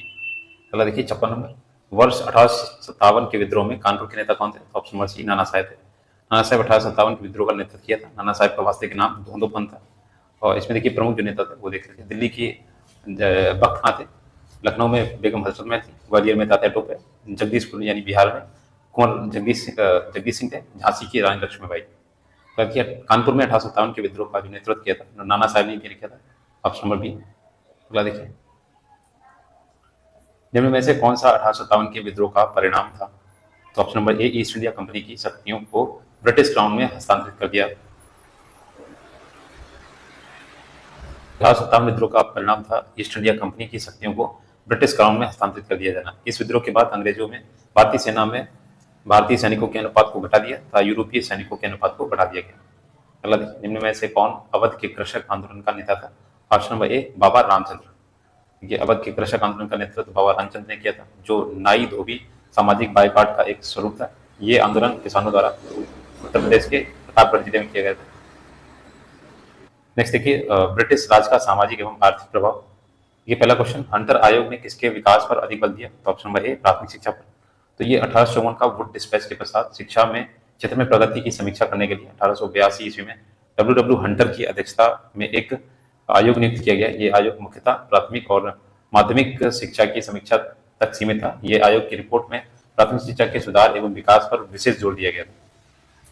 दूसरा क्वेश्चन देखिए, कोलकाता स्थित फोर्ट विलियम कॉलेज की स्थापना 1800 में किसके द्वारा की? तो option number B, Richard Wellesley के द्वारा। और रिचर्ड वेलेजली द्वारा की गई थी। वे 1798 से 1805 ईस्वी तक बंगाल के गवर्नर जनरल रहे थे। मतलब कि निम्न में से किसने अंग्रेज द्वारा शुरू किए गए सबसे महत्वपूर्ण योगदानों में से एक माना जाता है? तो ऑप्शन नंबर सी, रेलवे। देखिए, रेलवे अंग्रेजों द्वारा शुरू किए गए सबसे महत्वपूर्ण योगदानों में से एक माना जाता है। भारत में रेलवे का जो प्रारंभ था 16 अप्रैल 1853 माना जाता है। प्रथम पैसेंजर ट्रेन मुंबई से बोरीबंदर यानी ठाणे के बीच चली थी।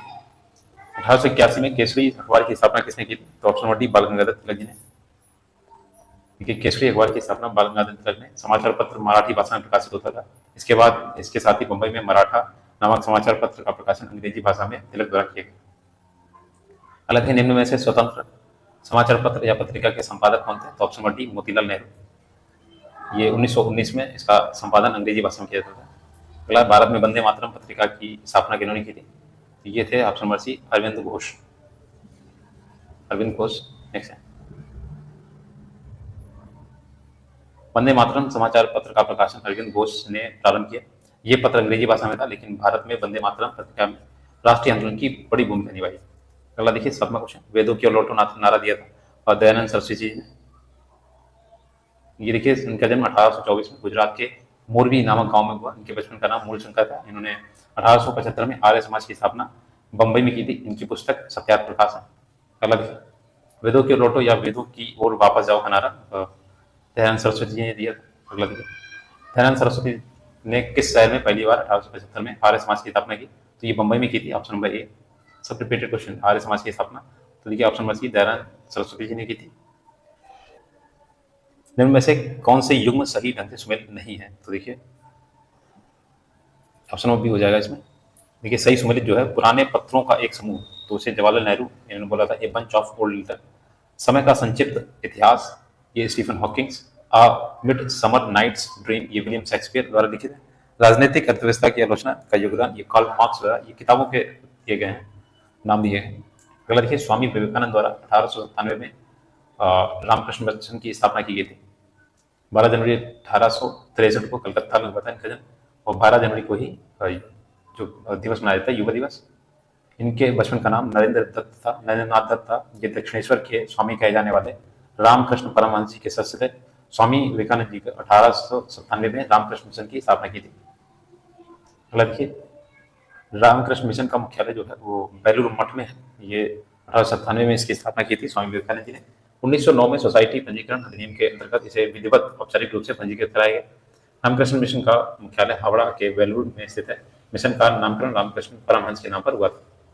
अगला देखिए, 1795 से 1804 के बंगाल अधिनियम विनिमय अधिनियम ने कन्या हत्या को अवैध घोषित किया था। ये कन्या शिशु वध की प्रथा मूलतः राजपूतों तथा उच्च वर्ग के बंगालियों में प्रचलित थी, जो कन्याओं के जन्म लेते ही उन्हें मार देते थे। भारतीय समाज में प्रचलित इस कुप्रथा को समाप्त करने के उद्देश्य से बंगाल गवर्नर जनरल जॉन सोरे के समय 1795 में बंगाल विनिमय अधिनियम के नियम 21 तथा वेलेजली के समय 1804 ईस्वी के बंगाल विनिमय अधिनियम के तहत कन्या शिशु हत्या को अवैध घोषित कर दिया गया। अगला देखिए, 15 नंबर, 1891 में बी.एम. महलवारी के प्रयासों को तब तक फल मिला जब सहमति की उम्र अधिनियम को पारित किया गया, जिसके अनुसार 12 वर्ष से कम की बालिका के विवाह पर प्रतिबंध लगा दिया गया। देखिए, 1891 में ब्रिटिश सरकार ने बी.एम. महलवारी के सहयोग से एज ऑफ कंसेंट एक्ट पारित किया, जिसके अनुसार 12 वर्ष से कम आयु की कन्याओं को विवाह पर प्रतिबंध लगा दिया गया। बाल गंगाधर तिलक ने इस एक्ट का विरोध करते हुए इसे भारतीय सामाजिक मामलों में विदेशी हस्तक्षेप माना। अगला देखिए 1828 में ब्रह्म समाज की स्थापना निम्न में से किसके द्वारा की गई थी? तो ये राजा राम मोहन राय जी के द्वारा की गई थी, और ये आगे चलकर ब्रह्म समाज के नाम से जाना जाता है। मुक्त भारत समाज की स्थापना किसने की थी? तो वीर सावरकर ने। देखिए वीर सावर जो फ्री इंडिया सोसाइटी की स्थापना विनायक दामोदर सावरकर ने इतालवी राष्ट्रवादी गस यूसेफ मैजनी के विचारों के आधार पर की थी। सावरकर ने लंदन प्रवास के दौरान इस संस्था की स्थापना की थी। जैसे कि इसे मिलान करना है तो यह आपका विवल हो जाएगा। देखिए ब्रह्म समाज की स्थापना राजा राम मोहन राय जी ने, और रामकृष्ण मिशन की स्थापना स्वामी विवेकानंद जी ने, आर्य समाज की स्थापना दयानंद सरस्वती जी ने, और सत्यशोधक समाज ये आपके ज्योतिराव फुले द्वारा की गई थी। देखिए यहाँ पे मैच दिया हुआ है। 19 नंबर है मानवीय राहत और सामाजिक कार्य करने के लिए 1896 में रामकृष्ण मिशन की स्थापना किसने की? Option number B Ramakrishna Paramahamsa ने की थी। रामकृष्ण मिशन की स्थापना 1897 में स्वामी विवेकानंद जी द्वारा मानवीय राहत और सामाजिक कार्य करने के उद्देश्य की गई थी। विवेकानंद परमहंस किसे से थे? दिए गए प्रश्न में वर्ष का उल्लेख त्रुटिपूर्ण है, जिसमें 1896 की जगह 97 दिया गया है, होना चाहिए था। ठीक है, तो इसमें आपके रामकृष्ण की जो स्थापना स्वामी विवेकानंद देना चाहिए, इसमें ऑप्शन गलत दिया गया। ऑप्शन नंबर ए होगा यहाँ पे, ए वाला। परमहंस इनके गुरु थे।